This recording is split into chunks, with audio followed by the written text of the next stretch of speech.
What's up? How you doing, Janice? How you living? I'm just getting up, trying to shake off the, shake it off. What up? Get my Berber gear on.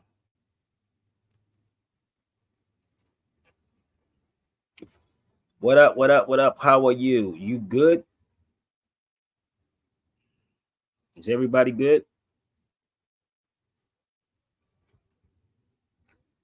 Listen, please hit the like button, hit the share button to everybody right now. And you know what I'm gonna start doing?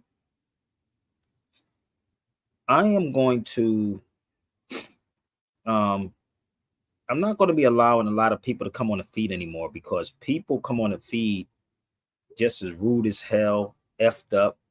They have don't add anything to it. Think and I don't want y'all to think I'm running from anybody, but I don't run from anything. But I keep trying to tell y'all, and I don't, some of y'all probably don't know what the hell I'm talking about, but we'll run it back, okay? We'll run that beat back. We're gonna run that beat back, okay?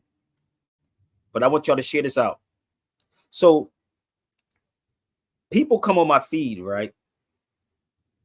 Or this live or whatever they want to call this thing with craziness, man. No, where's the intellect in so-called black people? Where's the intellect? Where woo, we are in trouble, people. Black people, you're in trouble. I don't even understand what it is that black people want. What up? What up? How y'all doing? So do me a favor, y'all. Um, share this out. I don't even know anymore. There isn't any. You said there's no principles and no morals. That's what you telling me? Black folks don't have no principles and no morals. I don't even know anymore, man. Like I told you, one person can mess it up for everybody. One person can mess it up. And I'm not talking about the white man or the boogeyman or the ghost man. One of our own people. And this is why they say every brother ain't a brother because the color of his skin. I'm trying to. What's up, Professor C? How you living? How you doing? Next week I'm on KBLA, y'all. KBLA out here in LA. I believe it's Dominique DePrima's show out here in Cali before I head overseas. That's going to be a hell of a conversation. They asked me to come on and talk about reparations. Did I say that? Did I say that? Yeah. Mm-hmm. So yeah. So if y'all have Twitter, please tweet this out, y'all. Share, tweet it out, tweet it out. I'm in my brain. I'm trying to figure out how I'm gonna start this in my crazy brain. But yes. I got a text message to ask would I mind doing KPLA out here in LA. It's Tavis Smiley's. Y'all know who Tavis Smiley is, right? So Tavis Smiley has a radio station out here, and I was asked that I want to come on and talk about reparations, and I said yeah. So that's going to be kind of cool. Kind of cool. All right. So if y'all want to join the feed, people, please let me say this to y'all, everybody on this feed. If you try to come on my feed, number one, let's lay down some ground rules, okay? You must show me your face. You must go like this to let me know it's you. You have to go and show me that you have a movement, right? Right? So I know it's not an AI because they have this thing out now, this AI thing now floating around that you can stay still, right? You can stay still, and then they show me their penis. Like, this is not the show for that. This is not the show for that. Yeah, they asked me to come on and talk about reparations. Ain't that some stuff? And y'all know I spoke at I spoke at UDC. I spoke at UDC back in 2008. Y'all can punch in Sabir Bay reparations. You will actually see it. You'll punch in Sabir Bay, Google it, Sabir Bay reparations. You will see it. That's a whole resume on there, B, about me. But yeah, I was asked. So shout out to my sister. I got to give her a shout out. Shout out to my sister April, no doubt. Shout out to April for thinking of me. You know, got to give shouts out, man. Okay, so KBLA next Friday. Before I leave, because I'm heading back overseas, and I'm going to bring some stuff back. It's going to be kind of cool. I may not. It depends on how this thing flow. I may do some live stuff outside. It depends if I get a couple of $1,000s from people. Okay, could y'all hurry up and share this out? If you have Instagram, share it out. If you have YouTube, share it out. Come on, y'all. I know I'm talking a lot. I told you. I'm not going to be giving up. Listen, I'll be doing my Zoom classes again. I just paid for my Zoom. So the Zoom class is going to be popping again. Not the StreamYard. Zoom. With this little flight. Zoom classes. Come on, y'all. Come on with me. Sabir Bay Show. Come on. Come on, y'all. It's Saturday.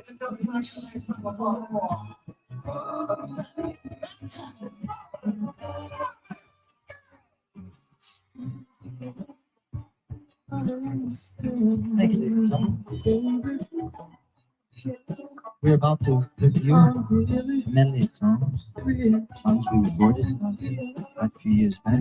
Sincerely hope that it's still your favorites and that you enjoy them. Come on over to YouTube. Bismillah. Come on. Bismillah ar-Rahman ar-Rahim.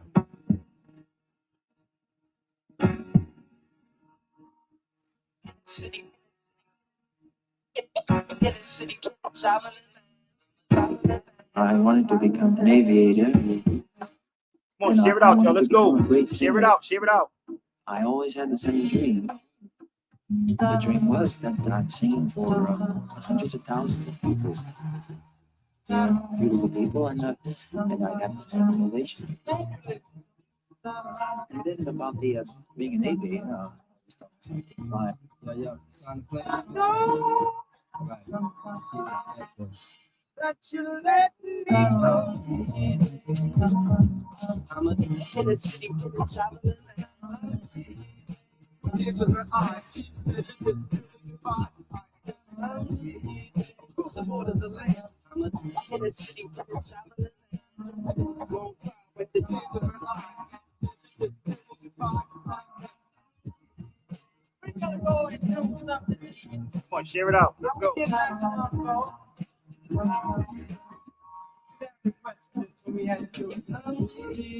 We go ahead and leave the ball heard around the world from the wise of them cities. These cats is paying more than half a pound. I got my back and snatch it down. I got to skate a week and probably run them back and down. Scenarios like this is tear jerkers with a lot of MC. I eat a blue collar worker cause this thing called rhyming no different from coal mining. We both on assignment to unearth the diamond. When you start climbing and them eyes start shining, you be struggling and striving and they think you prime climbing. Maintain it, keep silent, make no an observation. It's confrontation. It's like the daily affirmation. My concentration, stay focused on my recitation. About to reach my destination with no pause or hesitation. Baby, make the preparation, cause this ain't no recreation. It's pro ball. And we letting you know, y'all. It's show, y'all. Doing this for dough, y'all. Get the phone call. And I'm ready to blow, y'all. Fucking blow, y'all. And a pleasure to know, y'all.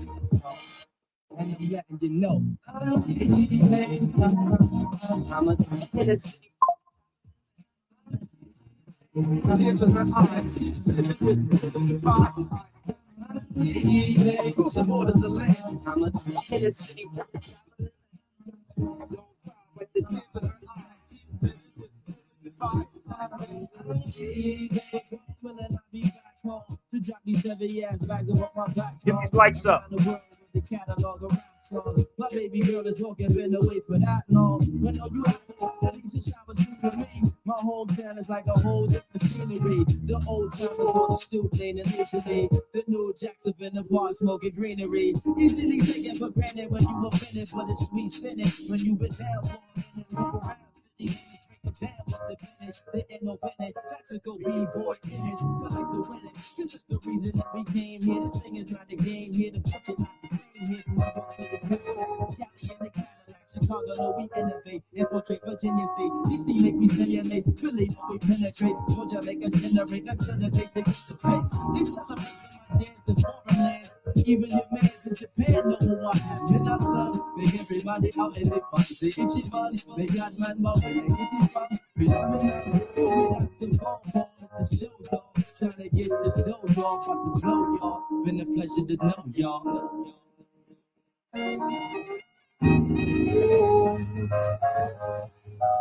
And I'm letting you know I'm a illustrator, traveling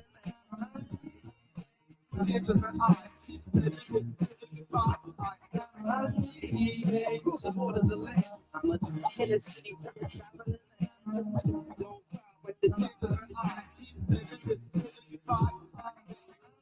You can leave, but it's going to cost you. With tears in her eyes, she said it is my side. You can leave, but it's going to cost you. With tears in her eyes, she said it is my side. I'm leaving, all the jet plane. I don't know when I'll be back again. Kiss me and smile for me. You wait for me. Let's get these lights up, y'all. Let's go. Oh, I'm stopping all this, my sister. I'm stopping all out of this. I got a lot of things I got to do. But inshallah, I'm coming back to you. Baby boo, I'm a traveling man, moving through places, space and time. I got a lot of things I got to do. But inshallah, I'm coming back to you. Back to you.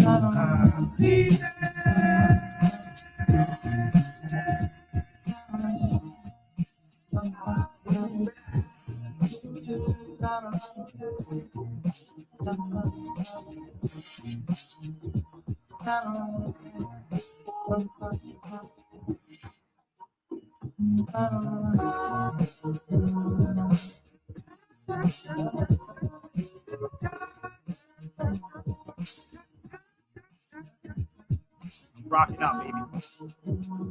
Have fun.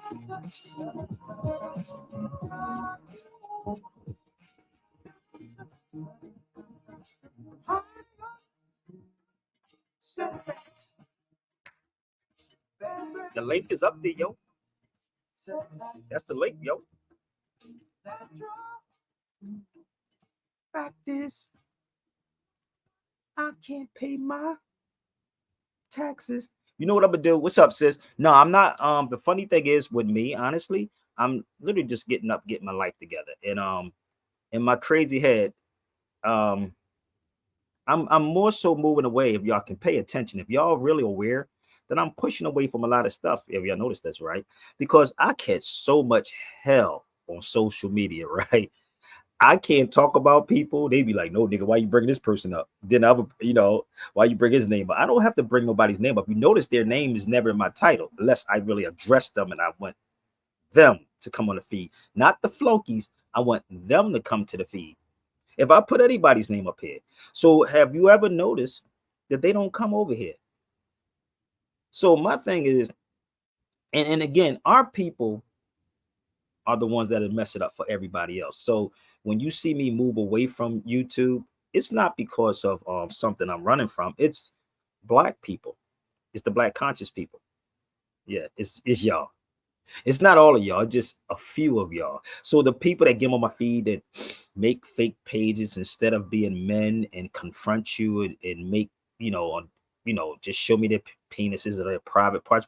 I don't do this. I'm a grown man, bro. I don't play these games. So these are the people. So you have to only blame your own people. You have to blame your people for the situation that we're in. And I really set up the day and I said, damn, what am I talk about today? What can I possibly talk about? What? So everybody, I'm going to give y'all my email. Everybody, if you want to sign up, I'll be doing my Zoom classes again. I just resumed I just resumed. I told y'all before, if you come on my feed, you got to show me your face, family. I'm not bringing anyone on unless you show me your face. So please, I don't even know why you will waste your time. Don't do that to yourself, okay? Do y'all see? Okay, I don't want to see. I don't want to see you. I don't know who you are, family. Um, that could be a guy. I don't know, but I'm gonna get rid of this. But bear with me. Let me block this person. Block. Block. It looks like fake pages, so we're gonna just block them. I keep trying to tell you, don't do that to yourself, fam. Okay, don't do that. It ain't gonna work. So we're gonna have a peaceful journey. So real people, if you want to hit the link, come on the feed and talk to me. So listen, KBLA, y'all. This is what you got to deal with when you in this. But I'm a veteran at this game, for real, for real. I'm really a veteran in radio, for real, for real. So I'm fine.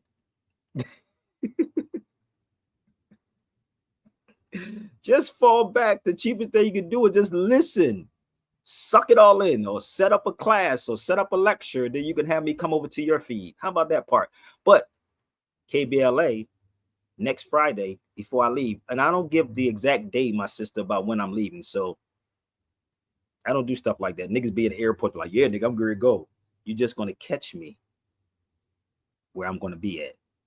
So if you know me, then you talk to me, you know exactly when I'm going to leave. So I don't play games like that. So next Friday, so it's going to be kind of rough because I'm going to be in my brain because I know the sister Dominique DePrima. Shout out to her. Real people. And I'm going to sit back and listen. And it's going to be on reparations. So I told y'all, did y'all go look it up? Did y'all look it up for yourself? Let me give y'all a little taste of showing y'all what I'm talking about, just in case y'all don't know me. Some of you new people. Let me help y'all out for 1 second.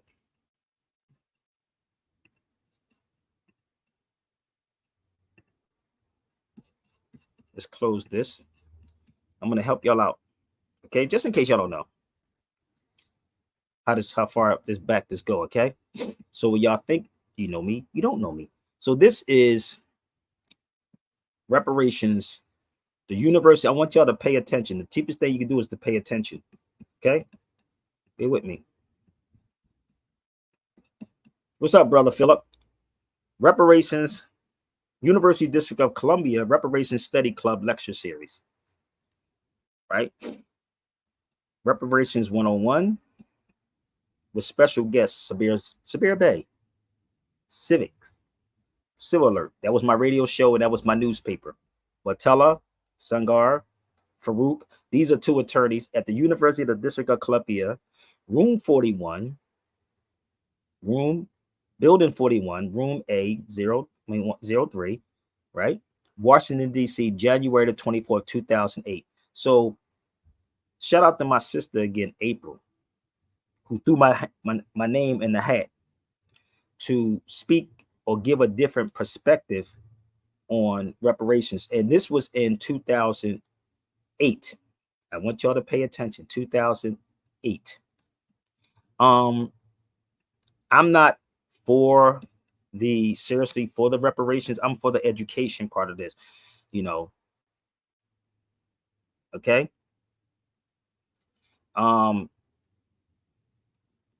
I got it, but I'm very well protected, sister. Believe me, I'm very well protected. All the spookism, I'm protected on so many levels. Believe me, I'm protected. Okay, so next Friday that will be KBLA Tavis Smiley Station. I believe it's Dominique DePrima's show, which is going to be kind of cool. And again, if you want to come on the feed,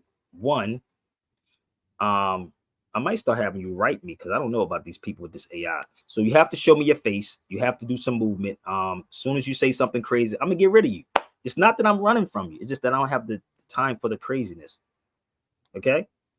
But let's get this thing started. So any sincere people want to come on the feed, come on the feed. Okay. Okay. I looked it up, realized we can't get it in present day landless. Exactly, brother. I already know. I told you. I spoke with it. Listen, I was at this event in DC, right there, bro. I was in DC, and trust me, a lot of these people know, bro, what I'm talking about. When I was there, I sat in the audience with a guy who was an attorney. He was in law school. This is us. I'm going to show y'all. I told you you can Google all this information.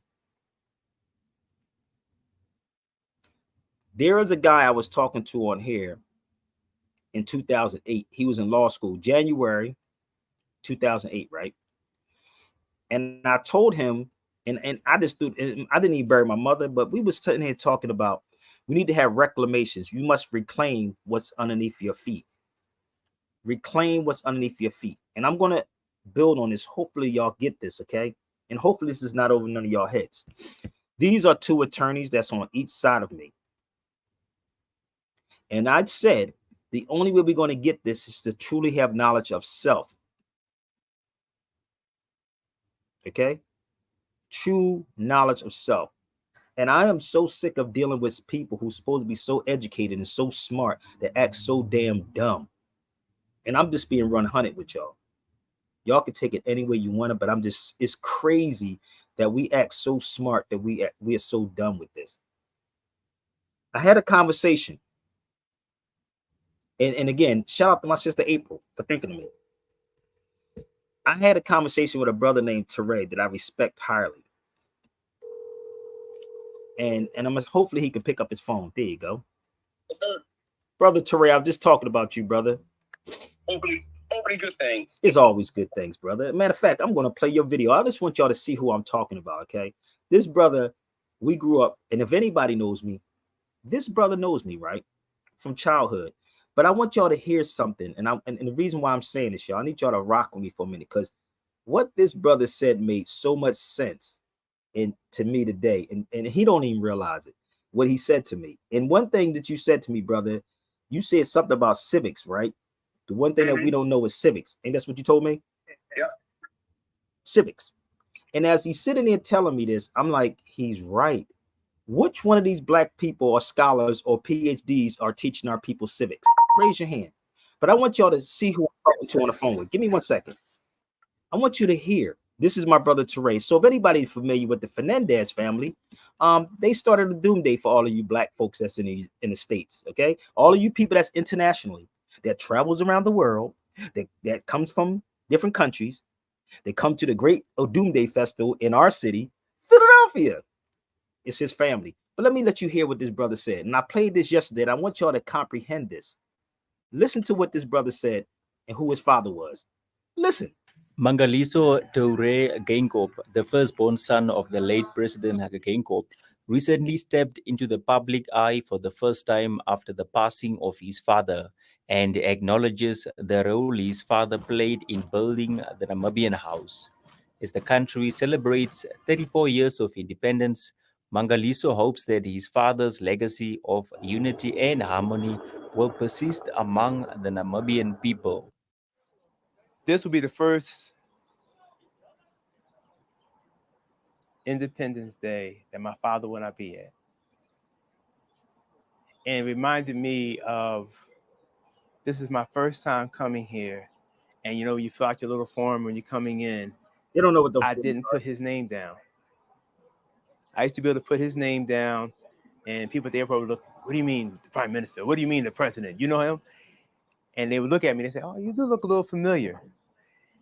And this was the first time, this time coming back, that I wasn't able to put his name down there.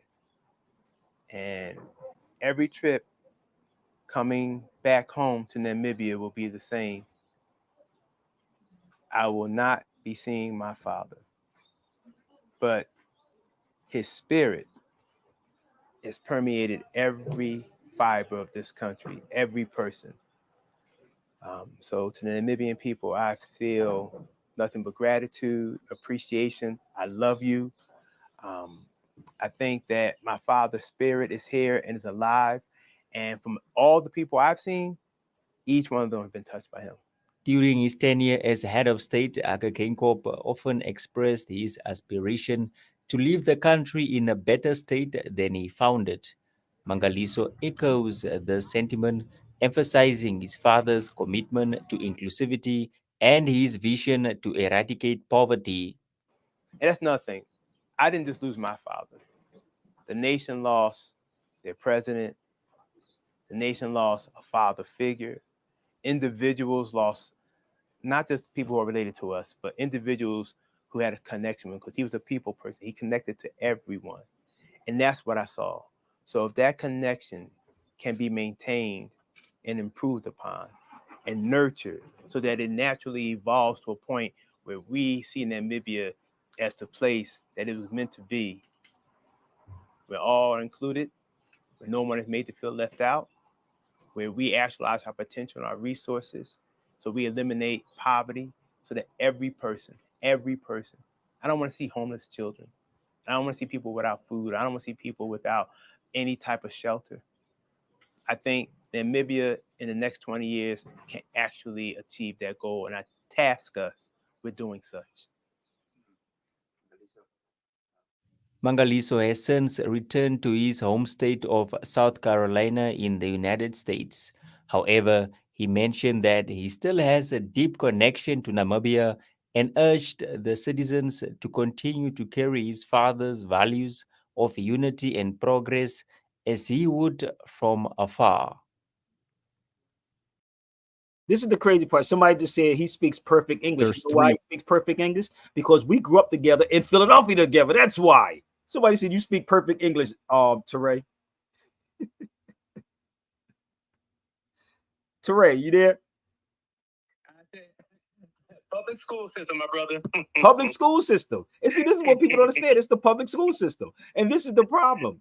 Like, But also a public school system where my mother and her sisters and uncles and other people made it an effort to go to these schools to attend PTA meetings, to get rid of bad principals and bad teachers, and to invest in their community, so that it wasn't just that her son was going to get a better education, but our entire community, all the young people in our community, all the sisters and brothers, everybody got a better way. And that's how you have to do it. You have to think communal. You have to think collective. It's beyond just you and yourself. You have to think about your neighbors, think about the community. And that's why you and I was talking about civics earlier, and I was telling you about the fact that part of the challenge we have right now is actually applying in a small way. Everybody wants to go so big. We do more effective change in our community and more effective change in our small province. We did more work working in the South Philly area and effective change than I ever could do on a national or international level. But I was able to affect change in our schools. My mother was able to affect change in our schools, able to affect change in our neighborhoods, able to get us to understand and purchase our homes in our neighborhood, make it provided so that other people could do such, help reduce the tax rate so we can afford to stay in our community when gentrification and things like that happen. These are the things we're talking about that are tangible. These are the things that you can look back and have receipts for, and not for the simple fact of just bragging rights, but the simple fact that you can say, I helped and I contributed. That's what you want to be able to say. And this is the weird part that people don't understand me, man. Like, Teray, we was on two opposite sides of the spectrums. Teray knows my whole family. If anybody on his feed that, you know, he can name the family on Golly, brother. I ain't even got to go there, but he can name the family. This is the weird part. But the one thing that people don't understand, brother, like, they don't even know where I came from, bro. They really have no idea the way we were. You follow me? And this is the thing that people don't understand. Like, Teray wasn't the dude that, you know, his mother was the type of mother, which she's still here with us, would bring the gang members in our house and try to stop the gang. See, y'all don't understand this history, what I'm telling y'all. So it, like he said, it start with the local. We was the hustlers. We was where the shooters and the killers. This was us, right? Somebody said 22nd and Catherine. You damn right, brother. I'm from the Deuce, baby. Don't ever get that twisted. I'm from 22nd and Catherine, baby. Don't get it twisted. But y'all celebrate Odum Day, but don't understand the history. So this is the weird part that people don't understand about this when I'm saying to people, because I could be a slimy dude for real. Right, but also you gotta give credit too, in a sense. you were never a slimy dude. Nope. Even you and your family, you look at, I'm not gonna mention no names, but you look at how the transformation happened. I mean, you did the street culture life. Yep. I mean, and some members of your family became very, very successful in that. And yep. You know, then the fall to go to situations and be incarcerated and that kind of thing. But rather than turn out to be something negative, I mean, I'm talking about one brother in particular, you know who I'm referring to. Look what he turned it around to. Found his spirituality, found his creative express. He's one of the most positive people you'll ever meet. No one who doesn't know his past will ever think he had that kind of past. We can say it, brother. He's talking about my brother. You know what I mean? He's talking about my brother. And, he's talking about my brother Rick. I respect. I mean, you can. No, say it's all good. It's all good because the people don't know. He's talking about my brother Rick that went to jail for murder. See, people don't understand. And this is the thing, brother. And one thing that Teray said to me today on the phone about if you've been doing something for 10 to 20 years and you never left where you left, it makes you miserable. Ain't that what you told me earlier? Yeah, I was saying the fact that I used you as an example, you know, and you came from that life and everything. And through your will and through your initiative to actually do something different. I remember you talking about, you know, you're going to be traveling to Barcelona, you're going to be traveling to Morocco and that kind of thing. I remember this is 20 years ago, 15 years ago when it was just talk and we were just talking about what we're going to do someday in the future. And it's that type of initiative, that type of commitment to yourself and commitment to your growth that allow you to do those type of things. Look where you are now. And I was saying to you, can you imagine, because we talk to a lot of people speak with a lot of bitterness. They speak with a lot of angst and depression and despondency. And I was saying, can you imagine you yourself, if you had never accomplished the things that you set out to do? Can you imagine if 20 years when you and I were sitting out on those steps or out in Mary Anderson or out on Colorado Street sitting out there talking and we talking about what things we're going to do, and imagine if you never manifested any of those things, what kind of person you would be now? And that's what we was talking about. It was weird because at the same time, I'm gonna be real with you. I was hustling. The way we would do, he wouldn't even know, but we was in each other's houses. But this was the period of me getting away from me hustling. As I'm sitting in this man's house who never even sold a drug. His family was totally different. And everybody in the neighborhood, whether they was gangsters, gang members, whatever, they respected his family. This is how crazy this is that people don't understand. When you put this out here, and it's never me going to jail to change me. So when people think this is jailhouse conversation, anybody knows me, I duck that motherfucker. I'm like Kara's one. They got to duck prison. You know what I mean? So one of my brothers did 20 years. The other one did 9 years. So the point is what we're saying to you, that you don't stay where you're at because you will get miserable. When I go home, I'll be depressed. I'll be like, damn, y'all niggas, I'm still in the hood. I still go to the neighborhoods and I'll be like, y'all niggas still doing this? Like, really? And and this is why I just told you this individual I was speaking to earlier. I had to get off the phone with him because he felt bitter because he was saying something about where my brother was from, Teray's family was from, and where they were getting money from. And I said, but you have to expand your mental. You have to travel the world to see. And we're not talking about Atlantic City. You have to, even though I was going through what I was going through, I had a bigger picture in this. Mm-hmm. That's what it was. It was just something. You have to have an imagination. That's what you have to have. You also have to possess the rectitude, that essential moral fiber that know that what you're doing. One of the things that most people do, they don't become proficient or experts in what they're talking about. And people like you and myself, we try to, if not master, have a very strong command of the information and the knowledge base that we come from. And if you keep that consistent and keep growing with it, there's nothing that's going to come out of that but respect and positive experiences. And that's what's been happening with us. And he's not lying. We used to have these arguments. Like literally, when I got into this, from the Moors perspective to the black, am I lying, Teray? We had these arguments. The Moors versus the Africans. It was the Moors versus Africans. The difference is where most people come at it with all that visceral and all that personal attacks and everything. We discussed it from an ideological point of view, a philosophical point of view. And then we just found out we had a lot more in common because we had differences in terms of actual titles. But when we got down to the basics, I mean, we were talking a lot of the same things and we agreed on a lot of the same points and everything. But as young men, if I can say this, as young men, you're supposed to butt heads. This is how we get. This is how rams get their horns, man. This is how steel sharpens steel. You know what I mean? When I'm back in the day on 125th Street before Wu-Tang became as big as it is now and became this phenomenon. On 125th Street with RZA, and we all be out there just busting it up, talking, and you had to be sharp. You had to. I mean, those 5%ers was no joke. You had to have No, your they information weren't. tight. You had to know your science, bro. Those Hebrew Israelites, the Muslim organizations, the African-centered people, the Black revolutionary people. These people down there, and in Philadelphia as well, and we used to have our jousting and everything. I mean, these people knew what they were talking about. So if you came in light, you wasn't going to handle very well. You're not going to be able to stand up to them. And I mean, you think about it, everybody we talk about Sabir was sharp.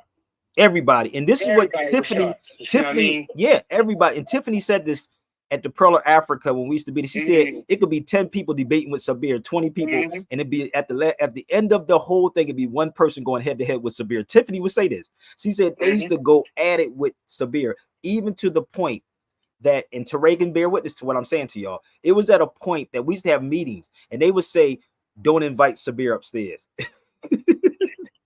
You're antagonistic self, man. Yo, listen, Trey, they used to say, don't invite. We telling y'all something over 25 years ago. Like, they said, don't allow Sabir upstairs. Like, I would come in, t-shirt, tank top, or whatever, right? Am I lying? Sit there at the table, be like, what? All right, let's go. Like, this is before there was a YouTube, Instagram, because everybody hides behind social media now, right? So when you had to go head to head with somebody, right?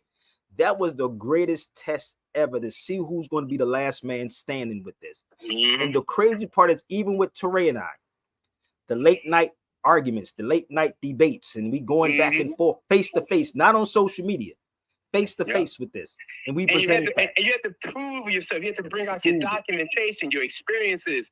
You have to be able to show and prove every little thing. Everything. And that show and prove term comes from the 5%ers on damn selves. Here you go, and that's where it comes from them, because we had to be able to manifest what we were talking about, and you had to have a command of it.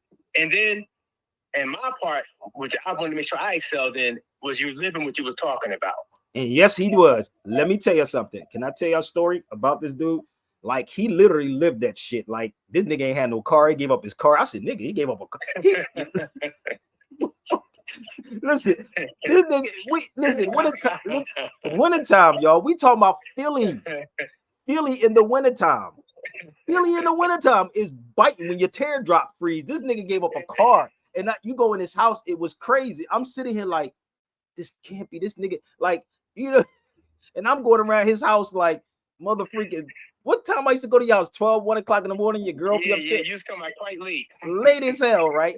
Just sitting on the pizza place and all that stuff, man. Sitting on this man's floor. 20 from Carpenter. Yeah. Sitting on this man's floor, and we going head to head in his house. And mind you, I was still hustling. Now, mind you, his block he lived on, anybody knows that block.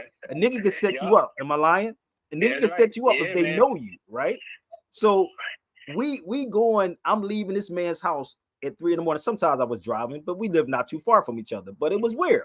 But this is, and you don't realize who and why people come into your life. It's just like relationships.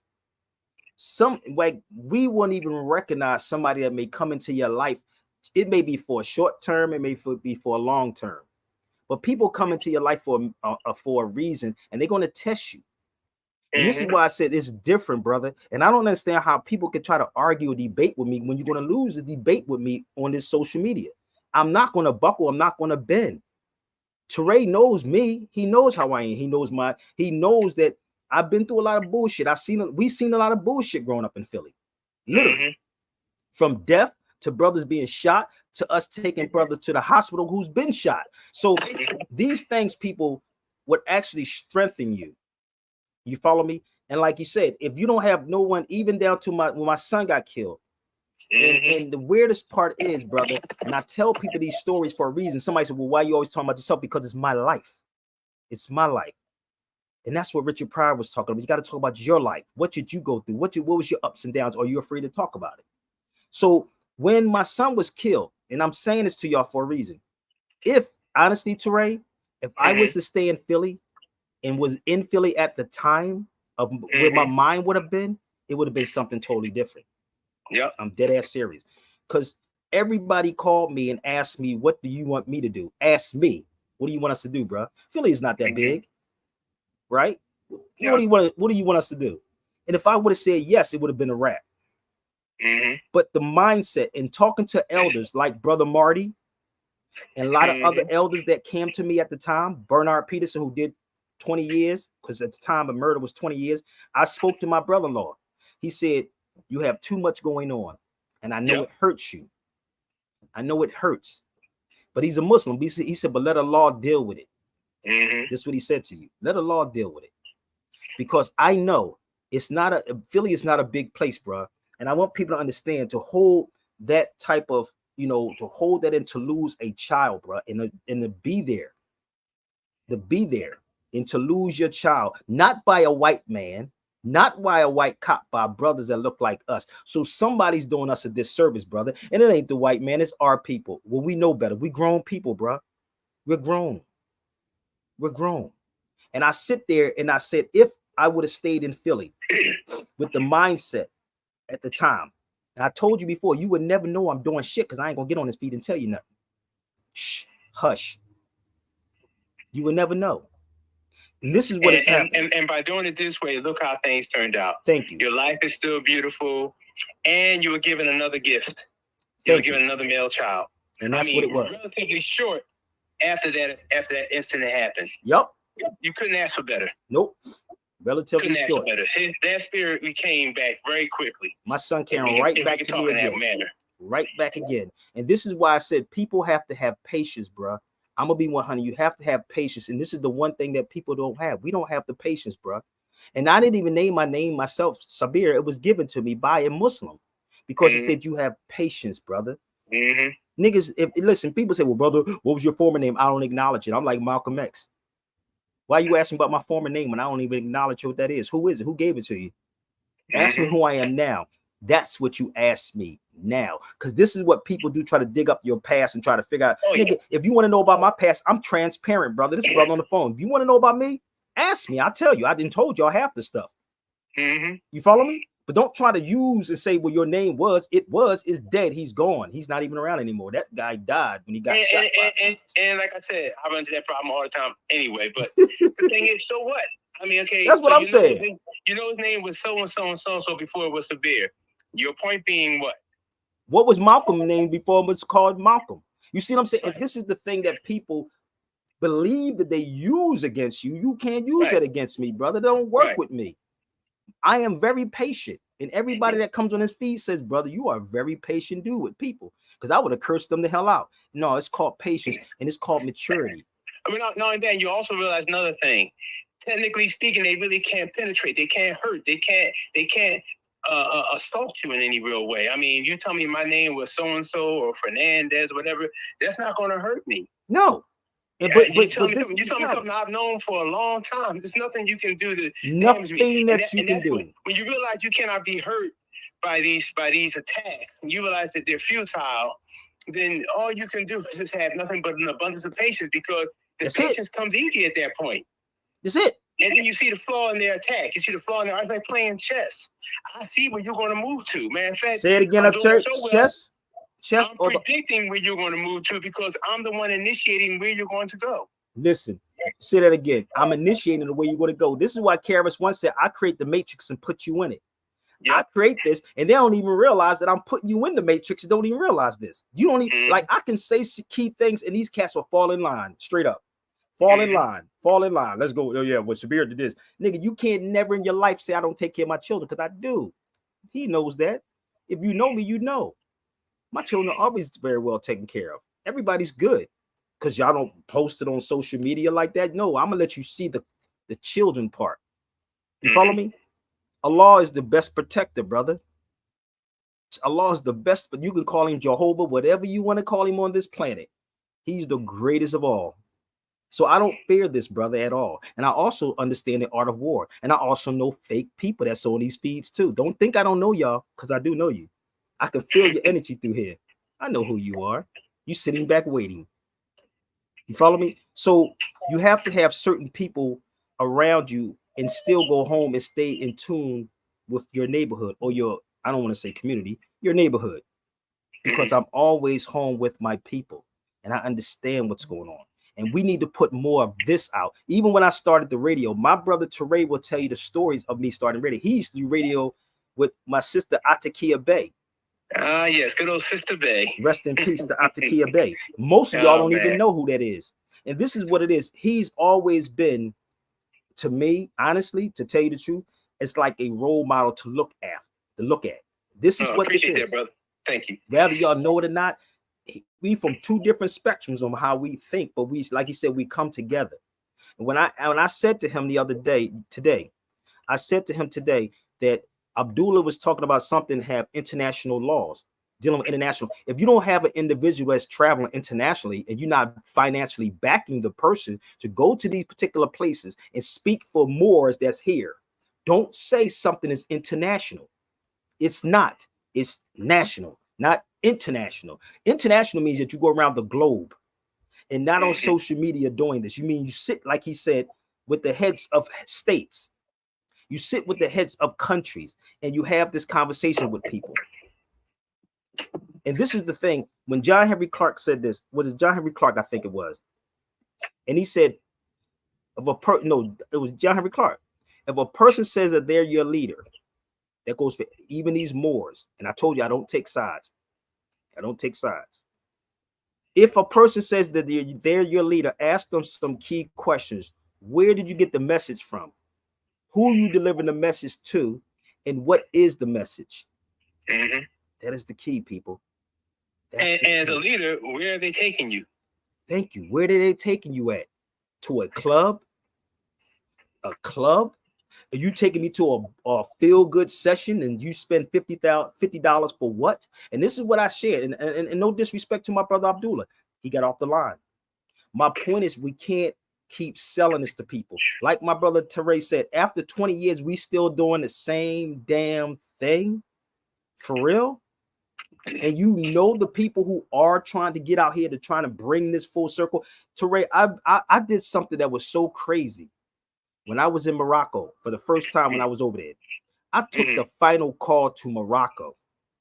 I'm sitting, listen, y'all saw the video. I'm in Africa in a Muslim place in the Medina by myself with a final call around the time Nipsey Hussle got killed. I'm sitting in and mind you, I'm looking at windows, bro. I'm jumping out, I'm going to jump out the window if something jump off, bro. I don't know where that window going to lead me to, but I'm sitting here planning my escape through the window just in case, because I took a stack of final calls when Nipsey got killed. And I'm sitting in the Medina. If y'all don't know what the Medina is, y'all should look it up, because y'all people that don't go to Africa, right? We don't need to go to Africa. That's what black folks say. We don't need to go over there. We don't need to go there. You don't need to go to Miami either then. You don't need to go to Atlantic City then. You don't need to go to Florida then. But we always say we don't need to go to Africa. No, you need to go to Africa to get your mind, like Malcolm said, get that motherfucking mind right. Okay? So I'm sitting in the Medina in Morocco, and I'm showing the final call. Now, y'all know what the final call says in the back of the final calls about Elijah Muhammad, Baba Farah Muhammad, blah, blah, blah. The dude looked at me. He's a Muslim. Now, at this time, Teray, it's like 3 of them coming towards me as I'm sitting there talking to the elder. There's only one prophet, and that's Prophet Muhammad, peace be upon him, for them, right? But to take a final call newspaper and sit inside of a place that they didn't even know who Farrakhan was. I'm gonna be 100 with the dude didn't know. They didn't know. The elder was probably 59 at the time, and there was a couple of young people in it. And so the only reason why they was interested, right, was Nipsey was on the front of it. And this is what the dude said to me. Nipsey Hussle is Eritrean, people, for y'all that don't know, Eritrean. So they said to me, why did they do that to him? That's what he asked. Why did they do that to him? That's savagery. like straight up. So he's asking me the story. Now, it's a black man that killed Nipsey and stood over top of Nipsey's and shot him. We're doing these things. So the world now is looking at us and say, well, brother, they do that over there too. Bro, let me tell you something. You know how hard it is to get a gun in these countries, bro? Now, Machetes, y'all can see that. But do you know how hard it is? And people believe it's not safe over there. They make you think it's not safe because the United States don't want you to go to these places. Yes, poverty is the key. Poverty is a motherfucker. We got a brother on here from Kenya. He's on here from Kenya. But it's not shooting each other every day the way we're doing it. And if we get guns in these particular places, who bringing the guns in? Go watch the Bob Marley special, bro. Go watch that part, Bob Marley, Who Shot the Sheriff, on Netflix, and go listen to what they said. Who was bringing the guns inside the speakers? Hold up, Terrell. Come here. Listen, go watch it. It was these people, the gangs of America, my nigga. Y'all don't get it yet? It's them. So we fighting a battle with our own people because our own people will sell us out in a heartbeat. That's the problem. So all the corruption that y'all see on social media is because they will feed these people.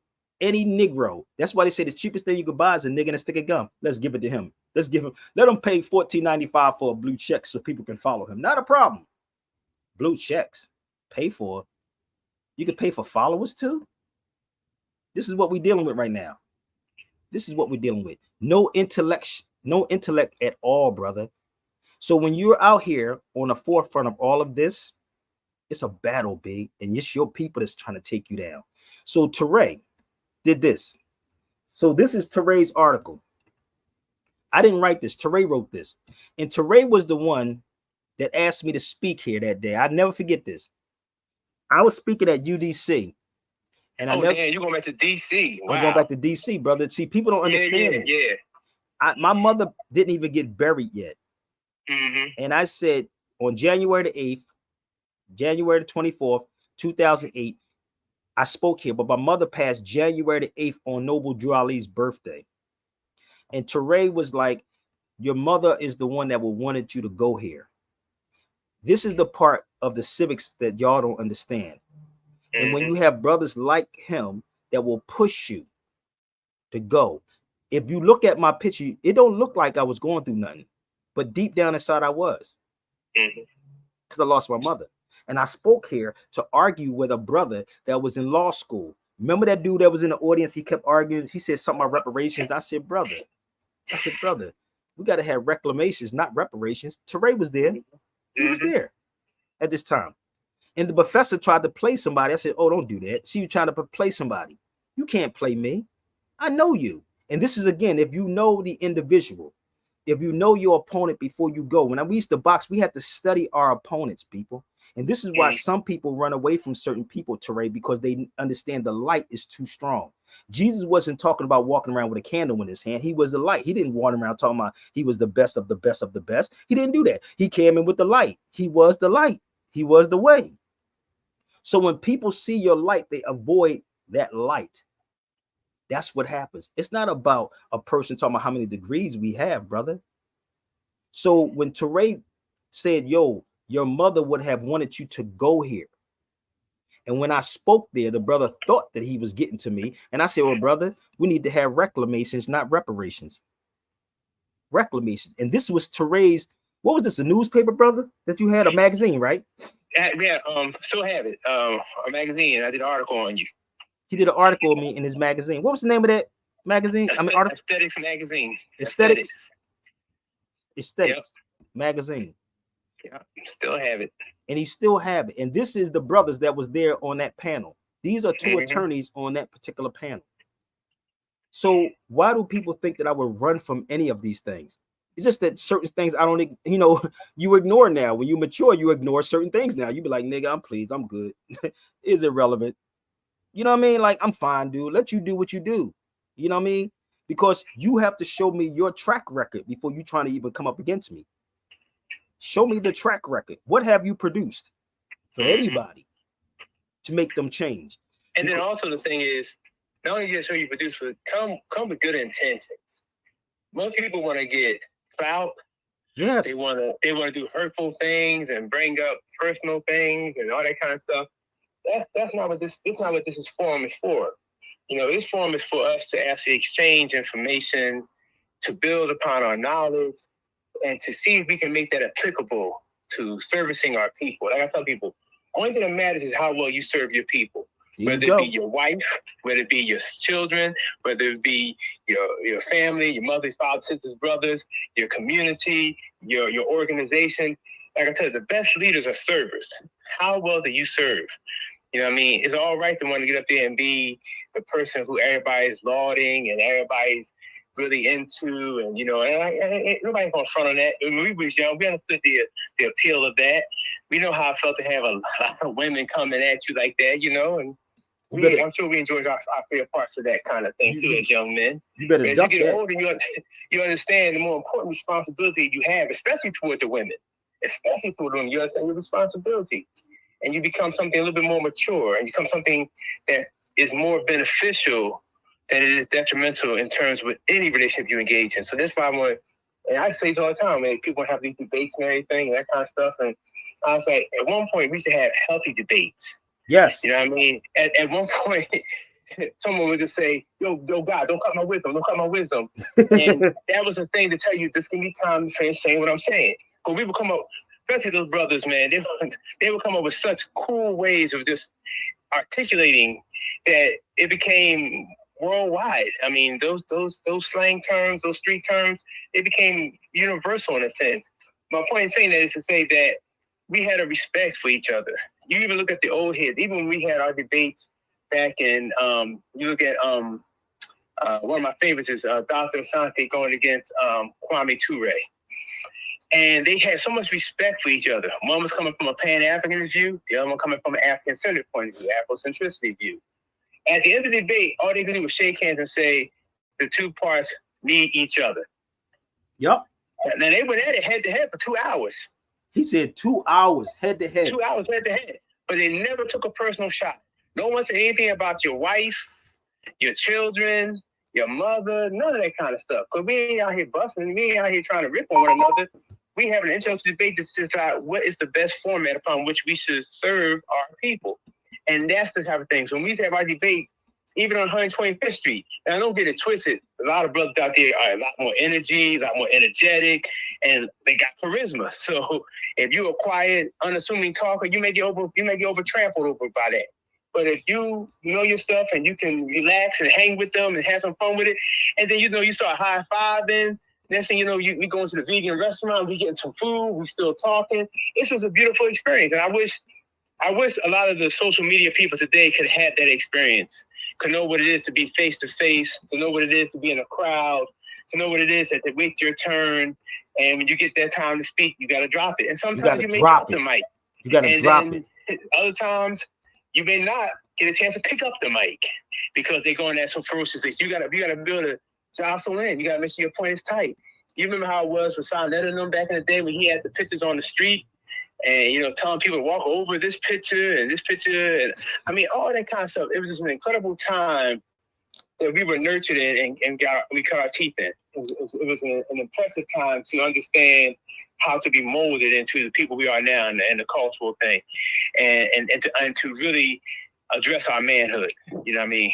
Yeah, and like I tell them, man, we had a thing called fair ones back in the day, man. I'm trying to tell you, and we could fight and be friends afterwards. You know the funny thing is, I was talking to my brother Lester Spike, and the funny thing is, Lester Spike, y'all. If y'all don't know, I told y'all his name before. He played in Transformers. Any Given Sunday, and My Wife and Kids. He was the big dude. We was talking yesterday, and we was having a conversation about people. And I called Baron Munson on the phone. Baron, the Munsons in Philly. So we talking, and Lester said, "Yo, Sabir, I would like to see you and Charleston White in a ring together, right?" I swear to God, this is what he said to me. A ring together. He says, "Only 1 minute round." I said, "Well, that ain't gonna happen because I'm gonna take the dude head off. I would try to take his head off because I still got the skills. I still got the skills of me being in the ring. I'm gonna be real with you, but I got it." And that's how you deal with men, not getting on social media talking about people's or trying to shame somebody. And this is a chapter in The Art of War too, brother Teray. If everybody would go listen to The Art of War, and I'll help some of you YouTubers out.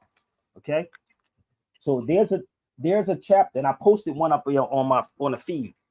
In The Art of War, it talks about how you shame people. And this is what happening with most of these people, even with Tariq Nasheed. He tries to shame people instead of being men and talk to one another. He tries to shame y'all because y'all gophers and go for anything, right? So this is the art of war. You can see that. And now, honestly, y'all should read this. And if I was trying to control y'all, I wouldn't even show y'all this. Read it. It's an audio. You can go to YouTube. Like he said, how you going to deal with me when we playing chess, not checkers? And chess is a Moorish game, if y'all don't know that. I don't know if y'all know that. It started out by princesses. The game of chess started with Moors. Let me give them the breakdown, just in case y'all don't understand history. And y'all can, this is why when you go to Spain, you'll see all the chessboards are literally made there in Spain. It's a lot of chessboards made in Spain. I brought a couple of them back, but it was two princes, right? I need y'all to hear me. This is free game for y'all, okay? So please hit the like button, share button, and support button. Shout out to my brother RC. So the chess game got started with two they were brothers fighting one another. And I'm saying this because I want y'all to hear, because I was looking at Damon Wayans the other day on the Breakfast Club, right? And it was crazy to me how and I respect their family, no doubt. It's like my family. You can't make me go out against my brothers. My brothers we ain't gonna do that. So in the Breakfast Club, it was like he was alluding to the point of trying to make it seem like Keenan and Damon had an issue with one another. Listen to me. This is what happened. He said, "No, brother, we a tight-knit family." This is what Damon said.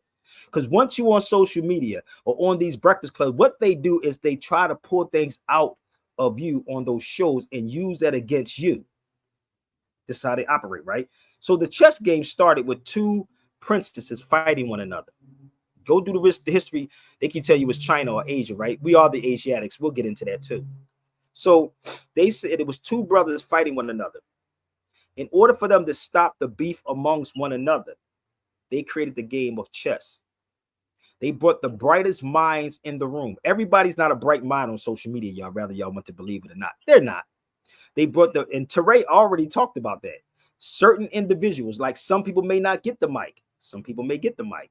What is your qualifications? Or you're not even saying qualified, because Malcolm said there's a difference between being competent and qualified. Malcolm did say that.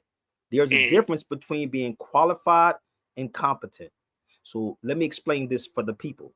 Competent means that you go beyond. Qualified is that you're limited. I'm going to say this one more time. Competent, beyond that line. Qualified, limited. And this is what we are. We are limited. So when these brothers were fighting, they brought the brightest minds in the room together and said, we have to create something for us to stop killing each other and killing our families and killing our troops. So they came up with the game of chess.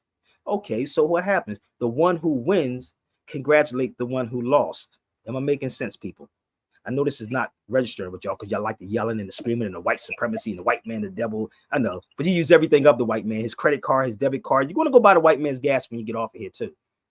So they created the game of chess. So the one who wins congratulates the one who lost. Now, if you know anything about boxing, in boxing, the one who wins congratulates the one who lost. Good fight, bro.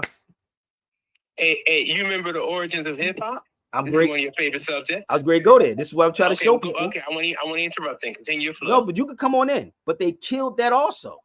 They killed that motherfucker. Oh, they killed it. Because if you even go back and study the Zulu Nation, right? When you go back and study what Bam was doing, is bringing all the people together. If you go back and watch they had for effective purposes as large as the organized gangs were in New York. They had for effective purposes congresses. Yep. They had meetings where literally hundreds of people showed up and they were able to stem the tide of violence. Instead of fighting with guns, chains, fighting with switchblades, 22s back in those days, they said, I'm going to fight you with my mind, and we can see if you can outrun me, out-rap me. And it became an art form that took over the world some 20 years later. And that's what I mean? So, and this thing about that was something out of our own genius that we came up with to help stem the tide of the inner violence. We didn't have money to do it. We didn't have government programs to help us. We didn't have, some celebrities coming in with billions of dollars. We didn't have a police force that could to organize us. We had to do it all on our own. And those young brothers came up with something, and it changed the face of the world. And I'm trying to find my book, Brother Teray. I have a COINTELPRO book. I have a book. I have a COINTELPRO book, right? I was trying to find it. So in the movie Warriors, if y'all paid attention, Cyrus was bringing everybody in the room together. Yep. Remember that part? I want all the warriors. He said, we outnumber them. Yep. Can you dig it? So when you watch everything that is happening, some people ask me, is Tariq an agent? I don't know. Y'all should share this to Tariq Nasheed. He can come on the feed. I don't know. I would never say that brother's an agent. But if you sit in a room with an individual, right, you can feel that person's energy, and that person's energy, even if they feel your energy, what they're going to do is walk away from you and say all kinds of tethers and coons or whatever. That's what they do. So you don't have to say he's anything. Let them speak for themselves, because truth and light is there, right? So even with hip hop, in order to stop the beefing and the fighting, we came up with the term breakdancing. You battle, I battle on a cardboard. You see how that works? You battle on a cardboard. You battle each other. You ain't going to kill each other. But those who know, because they don't take no day off while Negroes Gary celebrate Easter.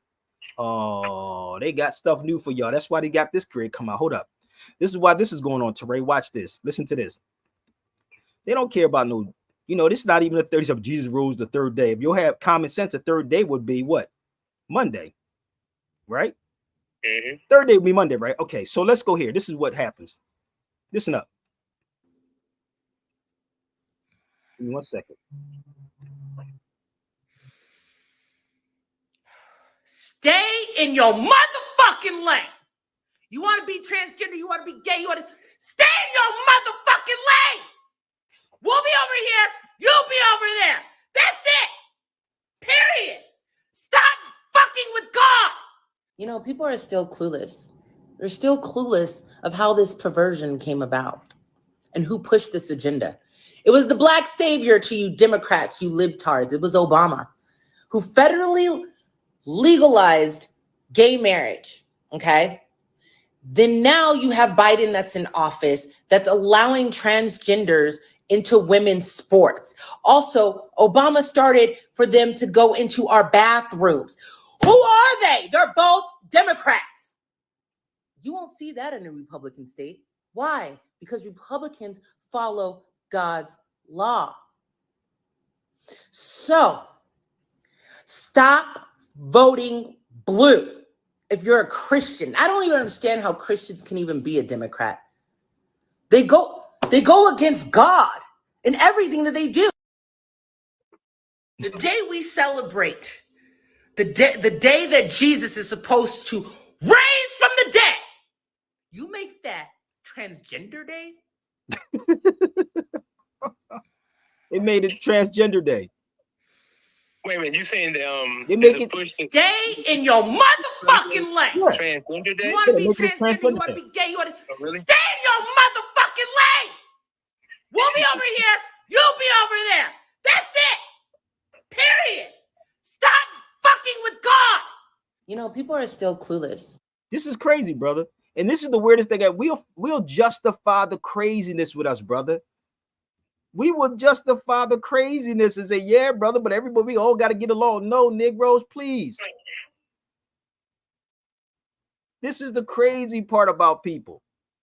And then the crazy thing is, Teray, they don't even study that the Constitution doesn't say anything about democracy. Where's democracy at?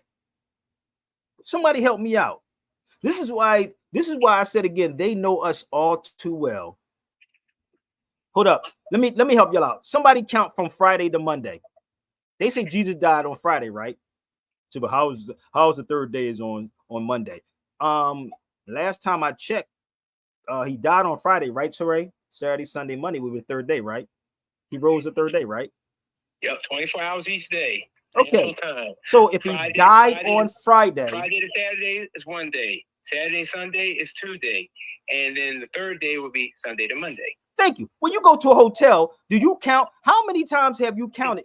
Just think about this for 1 second. If you go into a hotel on a Friday, they're going to count from Friday to what? Friday to Saturday, Saturday, Sunday, Sunday to Monday, right? That'd be 3 days, right? This nigga say, how you going to count How you gonna get 3 days? Negroes are crazy than a bed bug, bro. Somebody. Well, also, just misinformed in the fact that they counting the actual Friday, Saturday, Sunday. So they just counting the actual physical 3 days and may not be going into the entire 24-hour period or that kind of thing.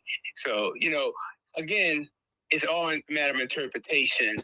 And then the interpretation has to be backed up by something, either empirical knowledge, science, facts. Something's got to back it up. Otherwise, it just stays opinion. Yo. So this is where the trouble comes in, when people want to argue opinions as opposed to arguing facts. Facts. Hold up. They don't even know what a fact. Let me explain to y'all what a fact is. Y'all ready? I know y'all not used to this conversation, but a fact, I'm giving them 8th grade civics right now, y'all, okay? 8th grade civics, not Sabir Bay. Facts can be researched, analyzed, and proven. Beliefs are what people believe in because you back your beliefs up by researching facts. Can I say that one more time? I don't think they comprehended what I said, Terry. Can I repeat that one more time? Where's my book? I think I got to repeat it one more time for them. I think you should. For the people that's in the back. Give me 1 second. So these emotional black people that's running around out here, right? Facts can be researched, analyzed, and proven. Beliefs are what people believe in because you back your belief up by researching multiple sources. And if you take the word, remember what we said about language, you take the word believe, if you take it and loosen it up, it's a lie, which means someone told you. Well, somebody told you that too, Sabir. I researched the hell out of everything. Oh, I research everything. Okay? Everything I research. I don't sit on social media and get my information from these cats on YouTube because they can't give me nothing. I'm swear to God they can't. These motherfuckers are delusional. A lot of these black conscious people are delusional. Hello, everybody. Okay, so next week on KBLA, I will be there talking about reparations. KBLA out here in LA. So we're gonna take a quick break, and if Trey want to hang around, the Constitution is a contract, and yes, it is. And how many of our people being taught contracts? Now, how many of y'all being taught contracts? I see my brother Dre. You still there, brother? Hey, Dre's in the building, baby. So, how many people being taught contracts? Raise your hand. I'll be right back. I'm gonna go grab something, Teray. Recording live from somewhere. Lord of the mercy, all night Sunday, sun grow. Follow me now. Say I think if you're rolling hip hop. Say Jack rolling, we're rolling hip hop. We never listen to you rolling hip hop.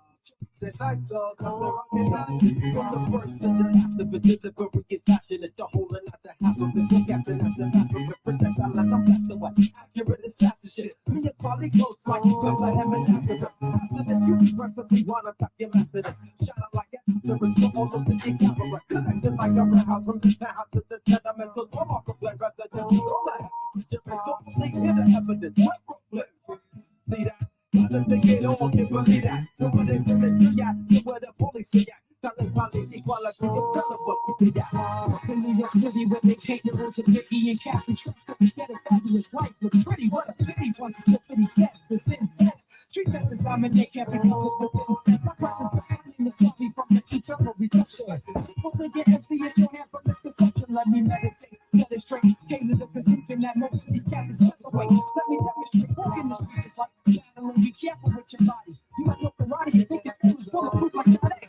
Acting like a bitch already, be a visionary, and maybe you can see your name in the corner. I knew he went out to nothing, they were like, he was the fire, like, who the fuck they was flying? Talking about like you and RCA, get caught in the way the body for the trains, but what the way you start the day, it was like, 1, 2, 3. We came to rock it on to the tip top. Best alliance in hip hop. Let's 1, 2, 3. It's got a chance to be an MC. They shot Tupac and Biggie. Too much violence in hip hop. Keep on making it, Brooklyn keep on taking it. So relax with the give me back. Better what we're living at. They got me struggling, hustling, and bubbling, and in a production. And pulling with the stuff when the back rolls, my top rolls. They won't be the rock flows. Drop up a perfection ever since I was a snot nose. And I know two original people are muscle. Standing on the rooftop with the pseudo Gestapo. You think you the shit, somebody in the wings will force you to quit. It could be a cruel click, a random kid to smoke food away. Consider me the entity within the industry without a history of spitting the epitome of stupidity. Of my life Just stop that. Who says it needs to be federally recognized? What are y'all talking about? It don't need to be anything. I'm just showing you how crazy we are. Somebody told me, Teray, the crazy part is, if you told a guy that he's not a girl, niggas a believer, right? And a girl, he's a guy, you believe it. Somebody said, "Oh, brother, you're not an Asiatic, brother." Yeah, where do you get that from? So let me help I'm gonna educate these people just a little bit, Teray. How you educate people. This is my son. For the record, this is his birth record, and you see my name up there, right? And my daughter, they're both Asiatics, right? So I know y'all gonna copy this, and I know in the back of your crazy minds that you're gonna remember me every time I do this. This is the beautiful part, but I love what I do, Teray. So my son was born, right? And my daughter was born. They have put down as Asiatics. That's their race. So why did I do this? I want y'all to see that race, because they tried to put them down as African American. I had a conversation in the hospital, and I said, no, they're not. What is an African American? It was a sister that was behind the counter. This is where the civics come in, Teray. So it was a sister with 3 Europeans. I believe it was 3 Europeans, might have been more. So we in the hospital, and they put down an African American. I said, what is an African American? It was the funniest thing ever. So she said, what do you mean? I said, what is an African American? She said, what? Okay, you want to put down black? I said, what is a black person? I said, what would be the nationality? I had a conversation with them in the hospital. I swear, this is me having a conversation with them, right? So they was like, I said, my children are Asiatics. That's what they are. The whole planet was called Asian. That's a race, right? So if you want to deal with the race concept, that's for y'all. If you want to deal with the race concept. So why am I saying this? It's because what I was doing is setting my children up, because you do know they have a bill now, or a law, right? Don't they have an Asian bill set up? Y'all do know that, right? Y'all do know that, right? They have an Asian bill. So they can pull their documents out, because people believe that you have to look. This is the weirdest thing with black people, brother. And I'm saying black people. Y'all really think that you got to look a certain way to be Asian? Do you know when I was in Turkey, they thought I was from China? Did y'all know that? Asian is just not somebody over there. Y'all do know that, right? Y'all do know, if you look at a census report or applications, and it's going to show you different parts of what an Asian is. You do know that, right? Well, that's because you also have to deal with the fact you have to break up nationality, citizen, ethnicity. Civics, brother. All those things have Civics. to be come into play. Civics, right? So this Yeah. is civics, right? So this is me when Teray was talking about filling out the forms. This is me overseas. I want y'all to see what he was talking about. That's so when you go into a country, and this is why I was telling Abdullah, which one of these Moors did you have going over doing this? So this is me publicly. It says nationality American Moor. Now, for y'all don't understand this, if you pay attention, it don't look like it's over here, right? It says entry. This is the boat that I was going to get on the ferry coming from Spain to go over. So this is a form, right? I was in Tangiers. Yeah, there you go. Tangiers. So destination, Tangiers. American Moor. Now, I just gave you the nationality, and I just gave you the motherfucking race. How much more do you want from me? Right? So let me show them another one, Brother Teray. So for anyone who truly travels this, right? You literally got to fill out these forms. Ain't no escaping, no Moorish IDs and all this. Nah, bro, that ain't happening, family. So this is me on the plane. I was on Tunis Airline, for the record. So before you get off the plane, you have to fill this out also. So it says also nationality American Moor. So again, in the back of y'all crazy Moorish heads, you want to think about me every time you do this. And never give the person the credit, because you try things on yourself first, like Lauryn Hill said. Everything I have done, I did it on myself first and foremost, with no more backing me. Let me make this very clear. Don't think that these Moors was giving me no money, be like that, because they weren't. Now you have unconscious Moors that were supporting this. So for the Moors that is woke, Good luck depending on them, brother. It's crazy. So and if any of them do this after these videos that I'm showing you, ask them where they get it from. So this is how you make stuff publicly known. So as I travel, this is what I do. Africa has many countries. African American makes no sense. Exactly. So the crazy part is, brother Teray, as I'm sitting here and I'm trying to figure this thing out, like, okay, what's going on with our people? Like, why are we in predicament that we in? It's well, just also you got this is a very complex game, like we said earlier. yes. And Africa has many countries.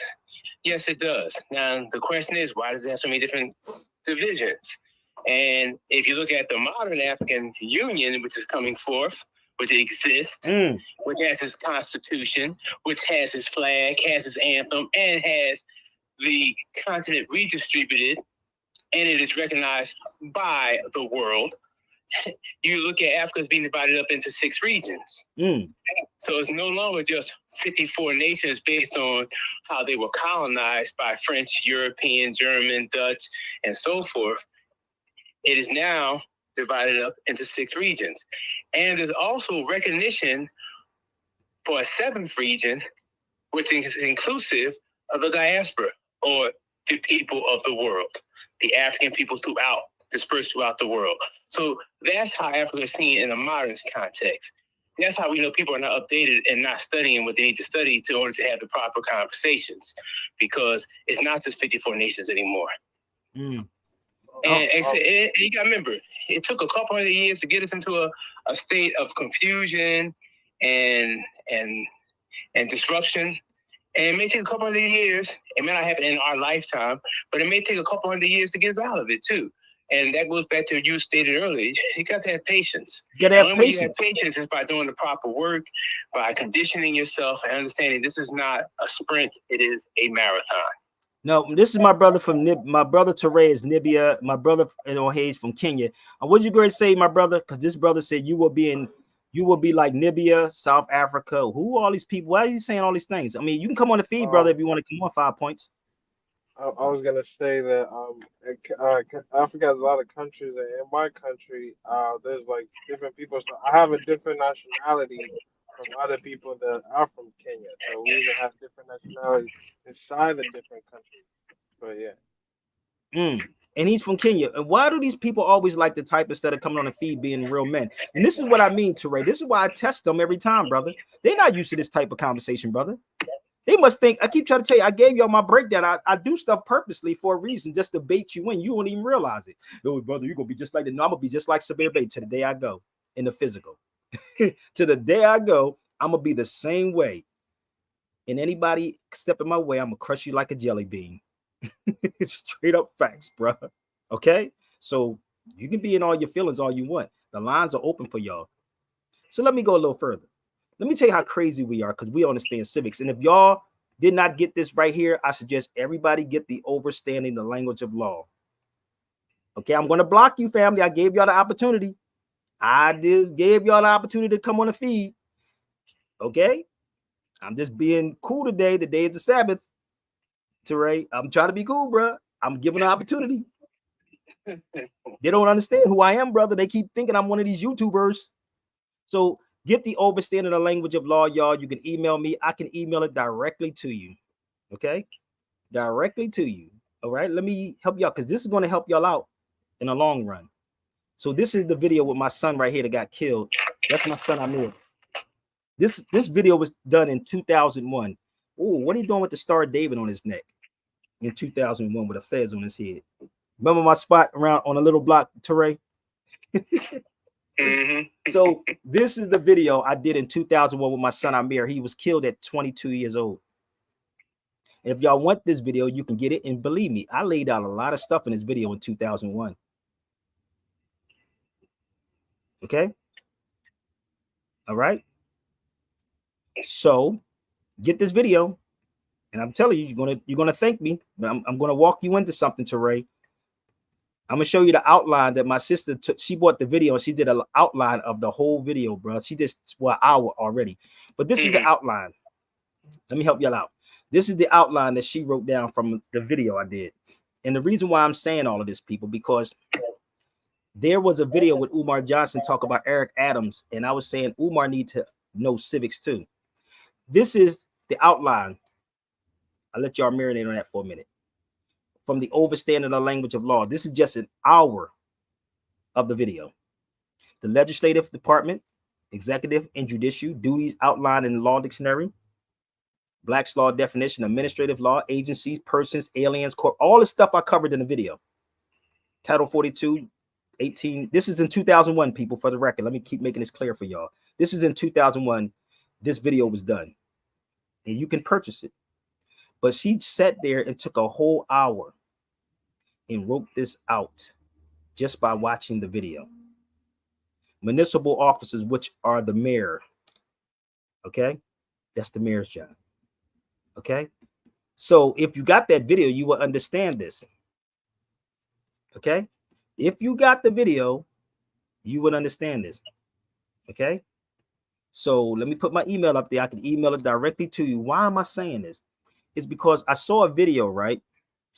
People be sending me videos to Ray like crazy. I can't make this up, bro. I can't. They be wanting me to respond, or if I respond, why you bringing up Umar's name, and I could bring up whoever name I want to, because I'm pretty sure you bring my name up every time, and I'm a journalist for real, for real. But let me play this for you. Give me 1 second. Let me see if I can find this video so y'all can understand why I'm saying this. Here it is. Bam. Listen up. This it? Too much money is going to migrants and you're cutting too many programs, right? People are feeling like, you know, they never have money for us, but as soon as migrants come in the country, they find money. And listen, people have a right to be angry. You know who's even more angry than they are? I am. Number one, I don't have the legal authority to stop the buses from coming in. That's against the law. I don't have the authority to allow them to work, which they want to do. That's against the law. I don't have the authority to say, I'm not going to house you and give you 3 meals a day. It's against the law for me to do it. I don't have the authority to deport someone, authority to stop the buses from coming in. That's against the law. I don't have the authority to allow them to work, which they want to do. That's against the law. I don't have the authority to say, I'm not going to house you and give you 3 meals a day. It's against the law for me to do it. I don't have the authority to deport someone that commits a crime here in this city and turn them over to ICE. That's against the law. And so some people say, well, Eric, you giving them more than what you're giving us. Go to the HERC centers where they are, the shelters. Their restrooms are outside. Their showers are outside. They're sleeping on cots. They get 3 basic meals a day. And when I go visit them, they say, we don't want any of this from you. Damn. Look at Chicago and New York. Brandon Johnson and Eric Adams need 500,000 lashes. Eric Adams. Why would they need 500 lashes? Mayor Adams. Why would he need 500? Policeman Right, could you help me out? Let me ask you a question. Why were you so? Why would Eric Adams need 500 lashes? Shouldn't he get? Umar should get 500 lashes for misleading people. How about that part? We can say that about him, right? Some of y'all be in y'all feelings, but he should get lashes by claiming that he's still working in school. He don't work in a school. He's not a school psychologist. That's past tense. See, this is the thing that I want people to understand. The one thing that we don't study is civics, but you want to condemn somebody because that's the hottest thing right now. Instead of sit up here saying, well, wait a minute. What is the mayor's job? Can anybody tell me what the mayor's job is? Anybody? Come on, where's my smart people at? I think the mayor is like a CEO of a corporation. He's the CEO of the city government, I say. Didn't I just show you the outline, brother? That's why they need to get the overstanding of the language of law. Did you see that I just showed you the job of a mayor? He's the CEO of a corporation, right? So he don't have the authority to do it. No. If you study anything from law, from Black's Law, Ballantyne's, Bouvier's, Blackstone, Barron's, Corpus Juris Secundum, American jurisprudence, you would know the mayor's job is corporate. Municipalities are corporate. So why Umar is tapping into y'all crazy ass people? Well, brother, they need to get lashes. How? Somebody share this to Umar. We can have this conversation. Set it up tomorrow. I don't give a damn when y'all set it. Umar said he's a psychologist, so he's tapping into your mind as a He's psychologist. tapping into your mind from a European mindset. He has a Europe. Rather you want, he could be all pro black, wearing a Chinese dashiki all he want. I don't care, because most of the dashikis are made in China, unless you really got it from Africa. Why you laughing, Teray? You know it's true, right? Am I lying? Majority, unless you went to Africa, majority of your stuff is made in Indonesia. Or, as a matter of fact, even if you went to Africa, I guarantee you it probably say Indonesia on that motherfucker too, in China. I'm gonna keep it real with y'all. But the weird part about this, let me share this with you, Teray, and I want you to see what I have on. If you see what I got on, right? This is made in Morocco, right? Handmade. And you can actually open up the tag and see. That's how you can tell. So I have a bunch of these. This is actually Berber gear, for the record. Y'all don't understand. This is Berber. The way it's right here, it's Berber. Handmade. Handmade, not made in China. So my point is, like, we sit here and bitch and moan and cry about that the white man is doing, but you brag about having 6 degrees of the white man instead of educating the people on what civics really is. Because the mayor's job is not to do what he's doing, because why? He get federally funded money. Do y'all understand that part? What part that y'all don't understand? That when you're doing this, right, they get federal grants. Did y'all know that? From the federal government. That which means that you have to do what the federal government says do. I don't think they comprehend what I just said, Brother Teray. I don't think you heard that. Comprehensions are beholden to the investors, aren't they? They have to make the investors do what the Yes. investors say. Yes. He just told you, but he took this opportunity. Umar did, right? And ran with it so it can make him feel good. That's what he did. You follow me? That's what he did to y'all. So why would they need lashes instead of talking about lashes? How about this part? How about educating our people on the mayor's job? Let's see what else he said. Bear with me. Listen up. Welcoming of the migrants in the beginning. Why was Eric Adams so welcoming of the migrants in the beginning of the purge? Because that's all the migrant crisis It was a is. purge, brother? It is a purge. Hold up. It was a purge? Hold up.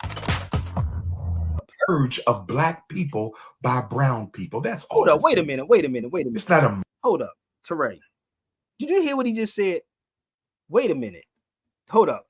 See, this is the thing when you can take somebody's video and chop this mug up. He said from black people to brown people. I had my daughter with me. She would sit up. My daughter would say she's actually brown. This is what my daughter said. My daughter says, take a 5-year-old, y'all. Tell Umar Johnson, since he keep working with children, tell him to take a child, take a 5-year-old to a 10-year-old, 5-year-old, 10-year-old, and ask them the complexion of their skin. Seriously, everybody do this right now. And share this to Umar right now, too. Grab a child from the age of 5 to 10 and ask them, point out something that's black, then point out something that's white, and then ask the child a complexion of their skin. Now, listen, I didn't put this out here. He did. Let's go back to this video one more time. I want y'all to see the craziness, brother. Listen to what he said, Teray. Because that's all the migrant crisis is. It is a purge of black people by brown people. That's all this is. It's not a migrant crisis. It is a removal of blacks by browns. That's all this is. Call it what it is.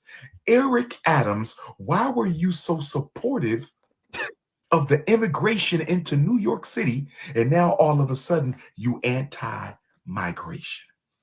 You are a fraud. That's what you are, Eric Adams. And the only reason why you're acting like it's a problem is you're messing with your popularity amongst the blacks who you need to vote for you for re-election. See, Eric Adams knows he may have just fumbled his way out of a re-election in service of black gentrification.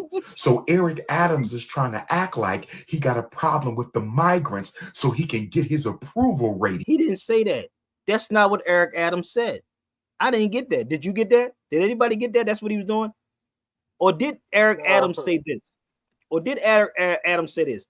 I don't have the power. And this is the key that people don't understand. They don't even understand civics. Instead of this dude focusing on building that motherfucking mysterious school, that fake school that ain't been up yet, and people graduated college by now, probably got kids and grandkids right about now. But I'm being sarcastic, so bear with me. The crazy part is how you want to sit here and tell people this, bruh. That don't make sense. It don't make sense to me. Somebody get Umar on a hotline, please. Right? This racism is killing me inside. This dude should stop. He ain't gonna stop. You know why? Because niggas gonna keep feeding into it. You know how you put a stop to something, Teray? What do? You stop that motherfucker up. Put me in a room with him. I guarantee you I'll stop it. I'll guarantee you I'll stop it without a shadow of a doubt. That's all he gonna do is say coons. And I told you a coon is a black person if y'all look the definition up. A coon is a raccoon, which is actually a black person if you look up the word coon. Ain't nothing cooning about this motherfucker right here, because if you really want it with me, we can go there. Tom, coons, mulattoes, and mimes. What you want? Which one you want? I keep trying to tell you, I play chess, not checkers, brother. Chess, not checkers. I could come all the way back to Philadelphia. My brother Teray is in Philly right now. We can set it up in Philadelphia, anywhere in Philly. Black and no bells. How about that part? On South Street. We can have a panel discussion, him and I, and we can talk about this. Shout out to Black and no bell in Philadelphia on South Street. Y'all think it's a game with me? Stop it. Stop. Well, brothers got to be going against each other. I'm not going against nobody. I don't dislike somebody, and nor do I have hate in my heart for nobody. Let's make that very, very, very clear. Sabir Bey has no hate in his heart for nobody. Truth is truth. He preys on emotions. He said, yeah, he does prey on emotions. Oh, most definitely. Oh, you can share this to him 1,000 times over. But the crazy part is you have to start thinking, people. Use critical thinking, logic, and common sense. So I'm going to give y'all something, okay? I want y'all to look this book up. And now you can actually get it online. This book is called The Home Rule Charter of the City. Give me 1 second. This was me inside the law library in Philly. How many people saw this book before? Now, this is what the mayor and your city council members should be sharing with y'all. How many people saw these books in your state? Come on. Hurry up, because I'm almost finished, y'all. How many people saw those books right there?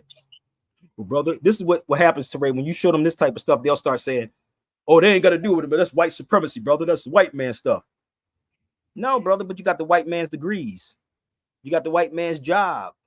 So to stop talking about everything is the white man's. Like, you got to understand the game, brother. You can't be playing a game if you don't understand the game. So the mayor's job, brother Teray, is under this book right here. Do you know if you open up this book, if you open up this book, you will find the mayor's job, brother. You will understand the police department's job. I don't work for city council. I don't work for the state or the city. But that's their book right there. That's the book, The Home Rule Charter. And you know what? Before the internet, brother, where we bought this at, now everybody can download their cities. But you know where I bought this at when I first got the book?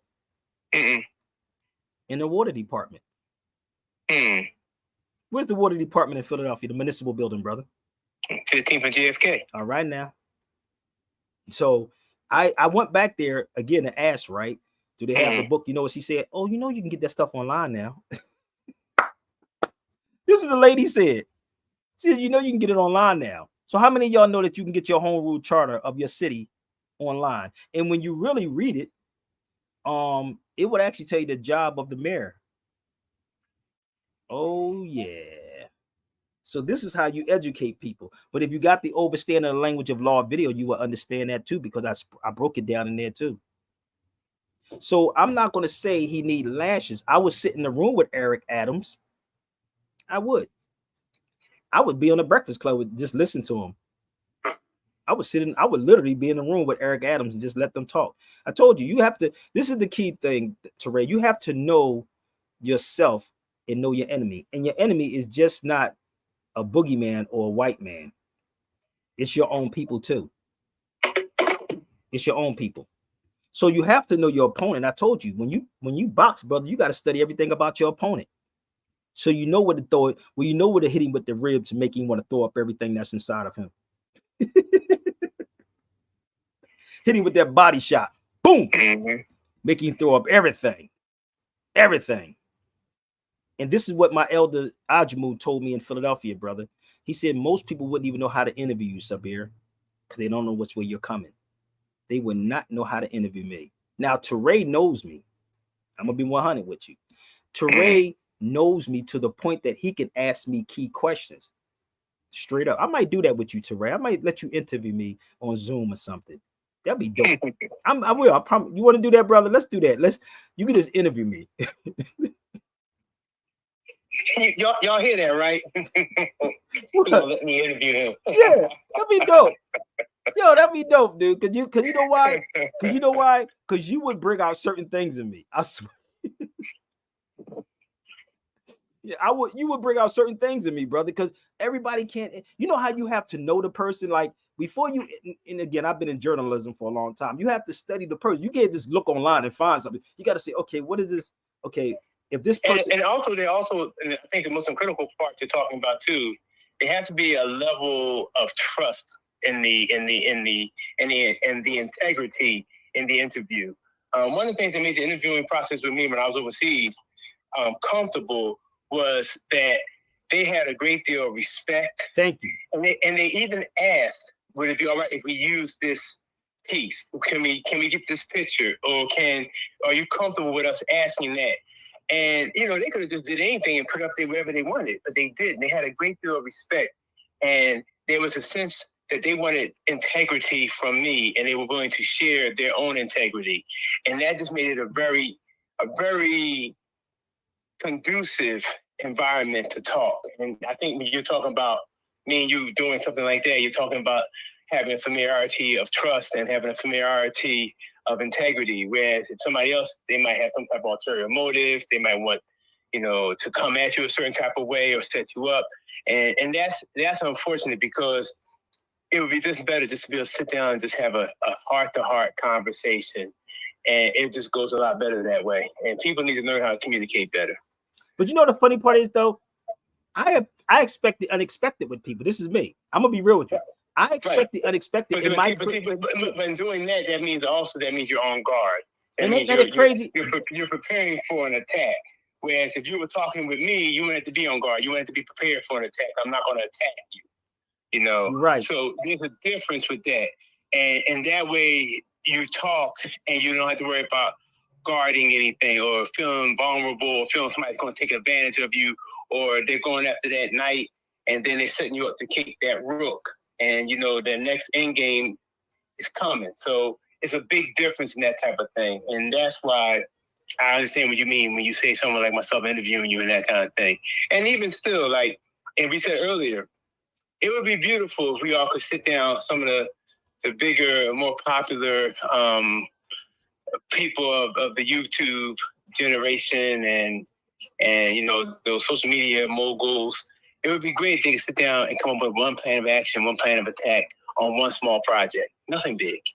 But it will get us so much momentum, thus being the viewing people, thus us being the people who are participating in it, and of course those who would benefit from such a project.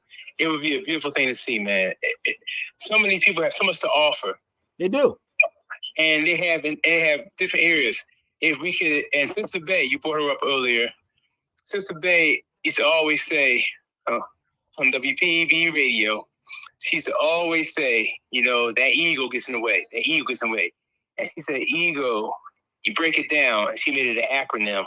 She said, EGO, edge God out.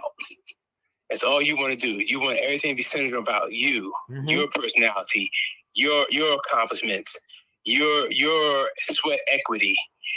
Everything's about you. And the more you focus on you, the less room there is for anything else. And it gets so bad that even God can't fit in. Wow. And these people have to understand that we can do so much more working together. I've always been that kind of person. Yes, he has. I don't have has. a problem with us jousting and going back and forth, but let us while we're doing that build something. You know what I mean? Otherwise, what's the point?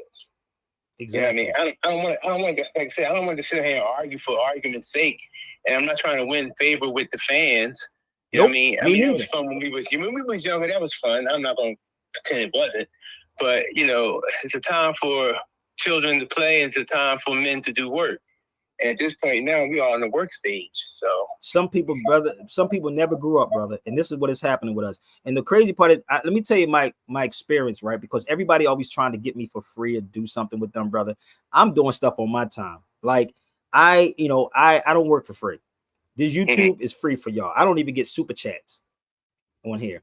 I don't know what happened, but I do have a super chat, but I do have a Cash App and a PayPal that y'all can go to right now and support.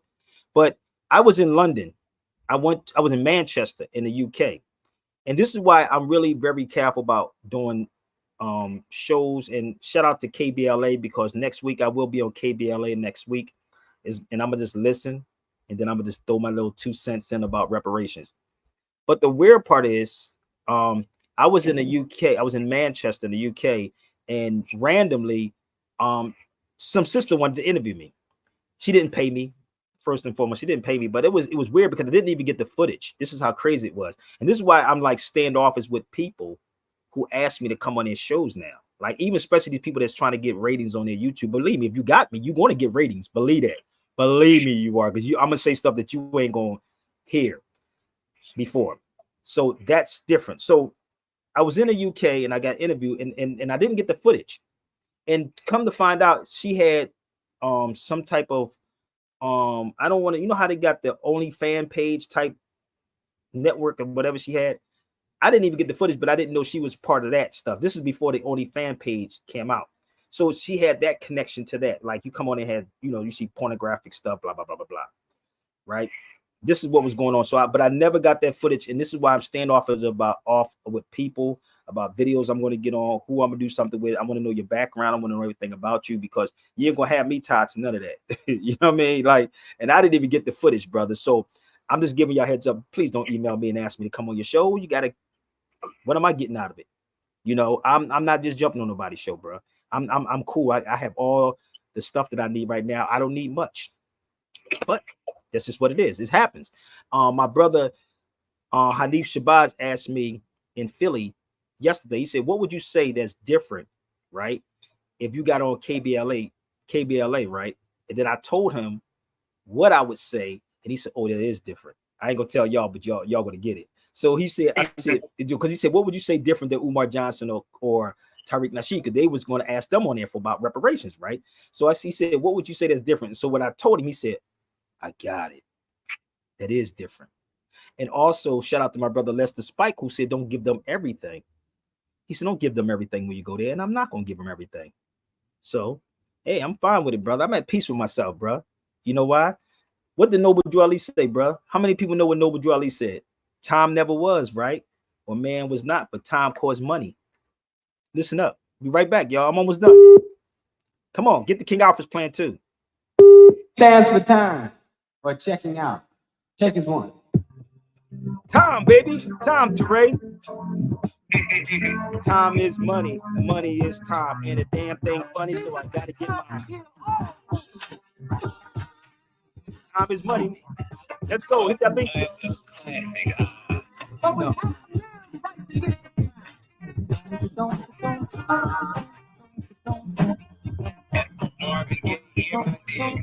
You want to hear the mix in a minute, brother? Hold up. You want to hear the mix, right? Only on Spirit Bass Show, baby. Let's go.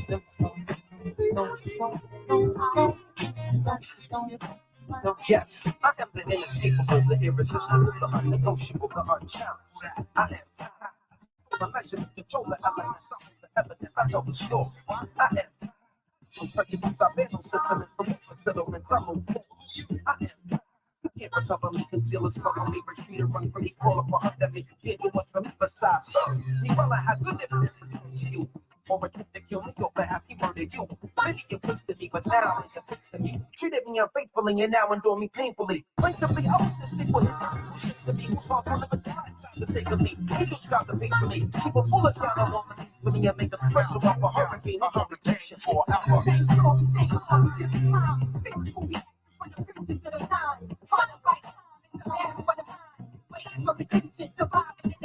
Trying to battle time, baby.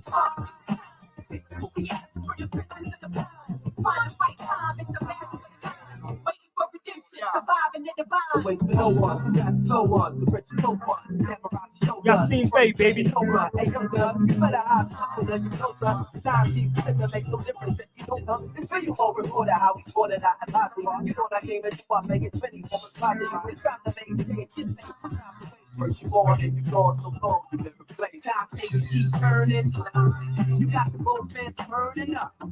And all your life you've been learning. You won't hold.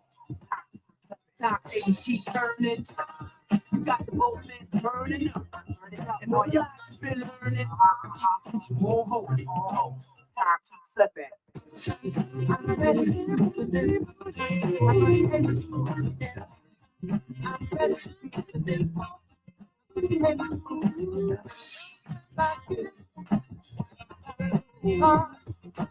Love is money, and money is time. Ain't a damn thing free, so I must get mine. That's it, y'all see.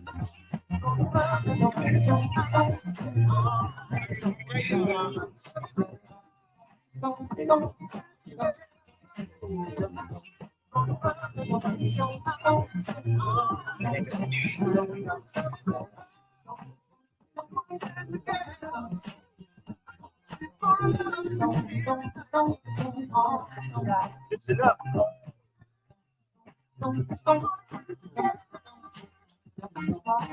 Time is money, and money is time. Ain't a damn thing free, so I must get mine. Time keeps slipping. Time keeps slipping. That was Yasin Bey, man. He said, ain't a damn thing free, so I gotta get mine. I told you, this is the fifth element, baby. I got a couple more things I want to share with y'all, man, but you got to hear this too, Terrell. Check this out, because you said something about earlier about Social Security, right? Mm-hmm. I want you to hear something. Bear with me 1 second. I want you to hear this. Way worse than the hood. Yo, when I got out of, the, really dealing with the hood, so cats ain't really mess with me when I was coming up. Because in 89 or 88, you like, yo, I'm gonna start being a designer. They was like, yo, you all right, man? All right. Because at that time, designers are usually flamboyant. Yes. They were usually gay. Cats ain't want to see. Yes. Cats was like, I don't want to be around these cats. Yeah. When that Vibe article came out and said FUBU did $350 million this year. Goddamn it. Them hood dudes was like, yo, we ain't get to get our claws on these dudes. So I'm busy trying to escape that world because I was never trying to be like that. Right. Yo, when I started moving in fashion, when I found out the Italian mob was there, I found the triads was over in China. I found out all the gangsters that were in that world. I was like, yo, I'd rather go back to the street. Right. This is worse than the street. Yeah. Wow. But they don't come at you the same way. See, dude in the street come at you with a gun, they come at you and say something. You in that world, you find out something random. You argument's sake, I'm not gonna say it ever happened to me, but you got $10 million worth of clothes coming in for the season. Right. If somebody, called you and be like, yo, you gonna miss $2 million worth of those clothes on the water, they're gonna disappear. And I don't want you to say nothing. You better call the insurance company. Now, that never happened to me, but that's the stuff that happens. Listen to this, because they control the ports. This shit. They control the ports. They control the shipping company. Yeah. It's called organized crime for a reason. Yeah. So the corporate gangsters are way. And a lot of things I found out 5 and 10 years later happened, and I didn't even know that the gangster was going on like America, that. Which is what we have for president right now. This is why you always get this guy that comes to the hood that has a real official Givenchy and real official Gucci, but this shit is $80. I mean, so how many times in the business, when they talking about advertising and promotion for a record, but you found out that advertising and promotion wasn't a billboard. That was somebody had to get caked off somewhere. Yeah, it was terrible. When you were like, "Are you serious?" I'm gonna tell you something. I never knew the ugly truth. Listen to this. Until a week ago. Swear to the week ago? Damn. I swear, I'm talking about someone emailed me something by mistake. And I'm talking about the ugly truth was so written on it, and he was emailing someone trying to blackmail someone else. Listen to this. And emailed me wrong by mistake. And boy, did I copy and paste that motherfucker. I had never knew how to copy and paste to that moment. That moment I copy and paste the shit out of that. I said, oh, what? Oh, wow. Yeah. Well, they make that noise, right? Choo-choo. I was choo-choo. I was like, oh, shit. And I got to see like how it was most of the DJs that you know that you have integrity for and people that you think has love and respect for this game. Oh, I'm messing up. I fucked it up. Oh, zipper it down. All right, my bad. That you have love and respect for this game. And when they was on that payroll list, that shit kind of fucked me up. It kind of fucked me up. I'm gonna tell you who. You're gonna tell us who? Super impressed me. I can't tell you who's on the list. No. Because I might need to pay that as well. I'm in. But I'm gonna tell you who's super impressed me.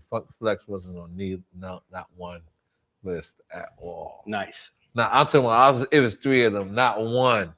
And I'm looking because I'm like, I'm expecting. Flex is my man, but still, like I'm expecting maybe this is false documents. So if it's a false document, you would put the false guy in there. Right. And he wasn't on. No. That's impressive. And I was like, Flex has integrity. You know what I'm saying? So listen, at the end of the day, we may call it a hustle. It may be corporate gangster, but what's going on? And when there's a lot of money going around, right, or any money going around, someone's trying to skim it. Somebody trying to skim it. This is why, Teray, I'm saying this to people and they don't understand my integrity, bro. I don't do this kind of shit, bro. I'm not doing that, brother. I understand this game too well. I understand the game, brother. This game is so freaking real. The game is real, bro. Like if you read this book called Corporate, The Gangs of America, bro. The Gangs of America, the rise of corporate power. Y'all have no idea what I know in my head, brother. So imagine if somebody sat with me and somebody said Sonetta should pay me $3,000 just to interview me. Somebody said this to me. He should just sit back and interview you, but Sabir. Just sit back, pay you $3,000, interview you. Right? But if you really read these things, right, you will understand what's going on. Let me just show you a little bit inside this book. In this corporate book. Look at this. Can't make this up. So this talks about corporations are persons inside this book. Let me see if I can pull this on the screen. Corporations are persons, people. And then when you go back to civics and read the 14th Amendment, it says all persons born or naturalized. Persons are corporations. And this is a case out here in California too. Corporations are persons within the meaning of the 14th Amendment. Make this make sense. This is what I mean by civics, brother Teray. That we don't understand this. This is what we don't understand. So the defendant, corporations are persons within the intent of the what? The clause in section 1 of what? The 14th Amendment. Who claims the 14th Amendment? Who Negroes. Negroes, right? Okay. Negroes claim it. So if I bring this to you, you think I'm fighting against you when you arguing with the wrong person. Why argue with Sabir when I'm bringing it to you? Why? I'm giving it to you. You can read every law dictionary and see that the definition of a person is a corporation. So they ask you key questions. Are you that person? And you be like, yeah. Oh, no, that's semantics, brother. It's not semantics. No, I just understand civics. And I responded to this sister also because she said something that didn't make sense because she said voting. Listen to her for a second. Bear with me. I literally just came out of ShopRite, and 2 young fellas in the 8th grade came up to ask me if I could make a monetary donation for them because they're graduating, right? So you already know I asked them the question to earn the money. And so I said, okay, no problem. I got $20 for you if you could spell Wednesday. And I told the other one, same thing, if he could spell February. Needless to say, none of these gentlemen were able to spell that simple day of the week or the month of the year. This is beyond tragic. And with 3%, only 3% of the voting base in the city of Newark, which has a population of over 320,000 people, right? that only 3% are actually coming out, showing up.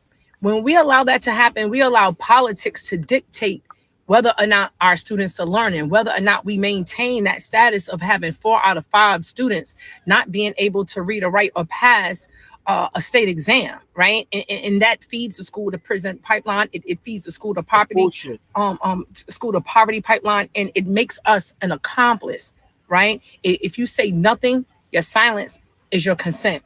This is just a reminder. April, Let me ask you a question. If I said had asked her the same question, right?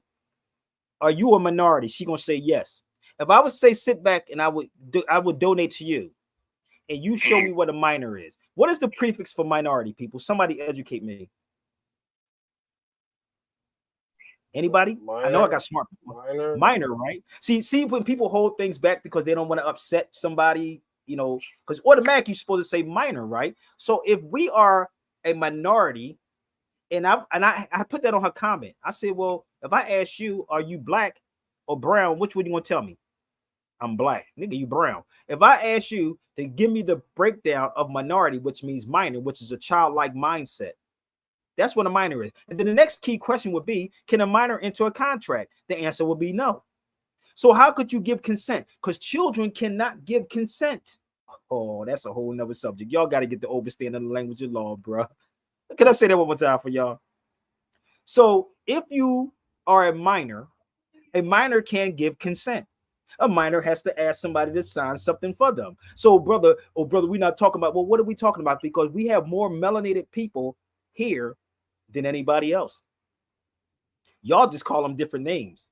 Oh, y'all just call them Asians or Mexicans or Ethiopia, but they're the same people. You follow me?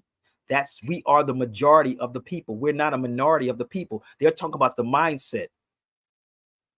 The mindset. So she just said we are responsible for them, right? We accomplished. Did she say that? So we are also. You know why? Because black folks don't want real conversation. So don't come to me with your educated, dumb, smart stuff, baby, because it don't work. We have smart people we have smartphones with dumb people. Ain't that kind of crazy? Smartphones, dumb people. If you look up the definition of minority, you're going to actually see what I'm talking about. You're going to see it. But the problem is we've been programmed. We're not educated. We're programmed. So let me give y'all this before I go, because I'm at my 2-hour mark. Edu means to draw out what's in you. Let me make this clear. Edu, draw out what's in you. That's what education is. What you're getting in school is called indoctrination, not education. It's indoctrination. That means that you were indoctrinated. So listen, if y'all want the overstanding of the language of law, which is a basic civics, it is 150. And you want the Rex 84, you can get that too. I can email that to you also. But if you want this one, email me, sabirbayradio@gmail.com. You don't have to wait on it. I can email it directly to you. Or, y'all can set it up in your city, your state, your country, your town, and take the video, dissect the video, play it back to back to back, go to sleep and listen to this video tonight. And I want you to pick it apart and research everything I've said and tell me where I was wrong at. And I guarantee you, when you look it up, you're going to see exactly what I'm talking about. So if you want this too, you should get this, the Rex 84, because this is what is happening to our people. I had this for 26, 27 years. It says, media, keep the adult public attention diverted away from real social issues and captivated by matters of no real importance. Schools, keep the young public ignorant of real mathematics, real economics, real law, and real history. That is what's going on. Keep in entertainment, keep the public entertained below a 6th grade level and go to the work part. This is why we're not even in tune with nature anymore. Keep the public busy, but no time to think back on the farm or the other animals. We're not even in tune with nature anymore. Y'all don't understand this? Oh, these people ain't worried about you. They're not worried about you. Trust me. So anything you want to share, Brother Teray, before we get off this feed? Well, like I said, I think the understanding of civics and the responsibility that it incurs is a must. But I think most in regards to that is when you talked about the education, the training, and the misuse of things they do with media and stuff like that, it is incumbent upon us to be the responsible handlers of power. And that comes from John Henry Clark. Oh, we must be the responsible handlers of our power. To keep pointing the finger at other people's and to play the victim is a losing hand. Yes, it is. And when you point at someone else, remember, 3 fingers point back at you. So the responsibility is twice yours. So it may not be your fault, however you got to the situation or whatever the circumstances may be, but it is your responsibility to extricate, to free yourself from it. And this is where I think we falter at. We have to understand the importance of our taking the responsibility into our own hands. And that's why when I first started talking with you earlier, and I was saying to you, we work small and we work and we work. But more importantly, we have successes in that work. Mm-hmm. And that's where you get the momentum. And I was telling you earlier when you and I were talking privately, and I was saying, just imagine how your life would be if you didn't have those successes. Exactly. And you can look back at 20 years of receipts. You too would be a bitter young old man. Yep. Just never finding anything good to talk about. Exactly. You would not have been able to go through the things you went through, especially something as powerful as losing a child, and not maintain your integrity, maintain your sanity, and your positive outlook on life. You wouldn't have been able to do it. So that's what we have to focus on. If we're going to focus on anything, it's the acceptance of our responsibility for ourselves. Hey, listen, this right here, brother, I think, and shout out to my brother Kenny, man, also, but I'm going to share this with y'all. This is a book I bought from the University of Penn, not University of Sabir Bay, the University of Penn. This says the Social Security numbers by state, the location where the debtor obtains a Social Security number. This is the craziest thing ever, bro. Like, this book is called Credit and Collection Law. I bought this at the University of Penn in Philadelphia years ago. It says the location where the debtor obtains a Social Security number. I said, shut your mouth, brother. This is the game they playing with our people, bro. This is, and I'm gonna say the book one more time. I think you got it right, Dre. The book is called Credit and Collection Laws. I don't have that book. No, I'm talking about, no, Dre got it. Dre on here. Okay. It's called Credit and Collection Law.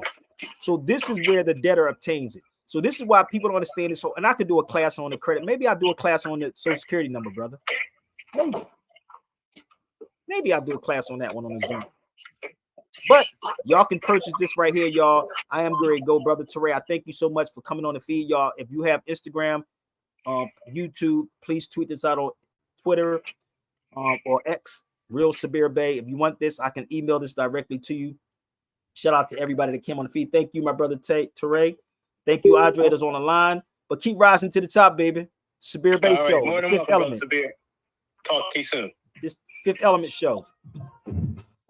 To your super listeners, how you Share it doing? out, share it out. Guys and black girls, welcome once again to the world famous Mr. Magic Rapper Jack. Of course, I am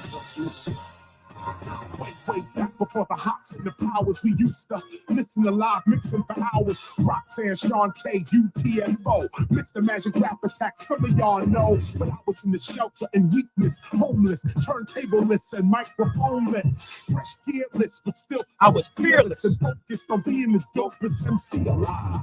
85 LL's on Def Jam with the best jam, and Houdini's on job. Man, you know I had to survive. New York City was crazy in the 80s, but damn, Share it out. The Juice Crew with MC Shan. Shantae's already the queen. Marley's already the man. Y'all don't really understand. When you throw on Shantae or Shan, they got live in the jam. So we went to Mr. Magic. If anybody had the power to put you on, he had it. We gave up the demo tape, no love lost. But it seems Mr. Magic just brushed us off. Somehow we heard we were whack. Every track. And that we shouldn't even call back. Right there, my jaw dropped, no doubt, but it made me see what I was all about. And I'll keep rising to the top while my mind goes. Give me what you got. I'll keep rising to the top while my mind goes. Give me what you got. Give me what you got. I'll keep rising to the top while my mind goes. Give me what you got. Give me what you got. We'll keep rising to the top while my mind goes. In the spot, new hip hop and Latin quarters in the Union Square and the rooftop. We used to hear them tune pop in the parking lot where it got dark a lot. Me and Scott LaRock, but it was all for the hip hoppers. Salt and Pepper answers Dougie Fresh with the showstopper. MC Shan was gonna challenge LL. Sean Payne was battling 3 or 4 groups at the same time. Were big then. After Sean Tate did it, everybody was trying to spit them. So we spit on. To tell you the truth, it was the only way an MC could get on. We answered MC Shan's Queensbridge, a dope jam about where he was from and where he lived. But in the Bronx, there was these kids, KRS, Scott LaRock, trying to live. And I'll keep rising to the top while my mind goes. Give me what you got, give me what you got. I'll keep rising to the top while my mind goes. Give me what you got, give me what you got. We'll keep rising to the top while my mind goes. Give me what you got, give me what you got. We'll keep rising to the top while my mind goes. This is what an MC was. We had a strong street buzz. Marley and Shan showed us some love, and love never hurt. Cause while Shan was with Marley, we was with DJ Luck. Every Friday night, every Saturday night on the airwaves, the battle was right. Under New York nights, smog and lights, jogging at night. The Roxy used to get so hype. You could put on your headset and get what heads ain't get yet. Live MCs going check, check. Spitting rhymes over the radio set. These are the days and the ways I can never forget. So I don't forget it. To Marley and Shan, I am indebted. For the start of my career, these guys could take credit for my rapping. The whole battle, they let it happen. Marley and Shan and Sean Tate could have been gun strapping, cousin, but they wasn't. You know why? Because we was on some real hip hop. Let's keep it buzzing. And this is what hip hop is. I am the 5th element of hip hop. Okay? Knowledge. Thank you, my brother Dre. Please take these videos and share them out. Instagram, Real Sabir Bey. X, Real Sabir Bey. Again, my email is up there just in case you want to try to reach out to me, but don't think I'm just going to pop up on your show just to be doing it. But I thank you so much. Thank you, brother Dre. Appreciate you for joining me, fam. Share the videos out. Peace.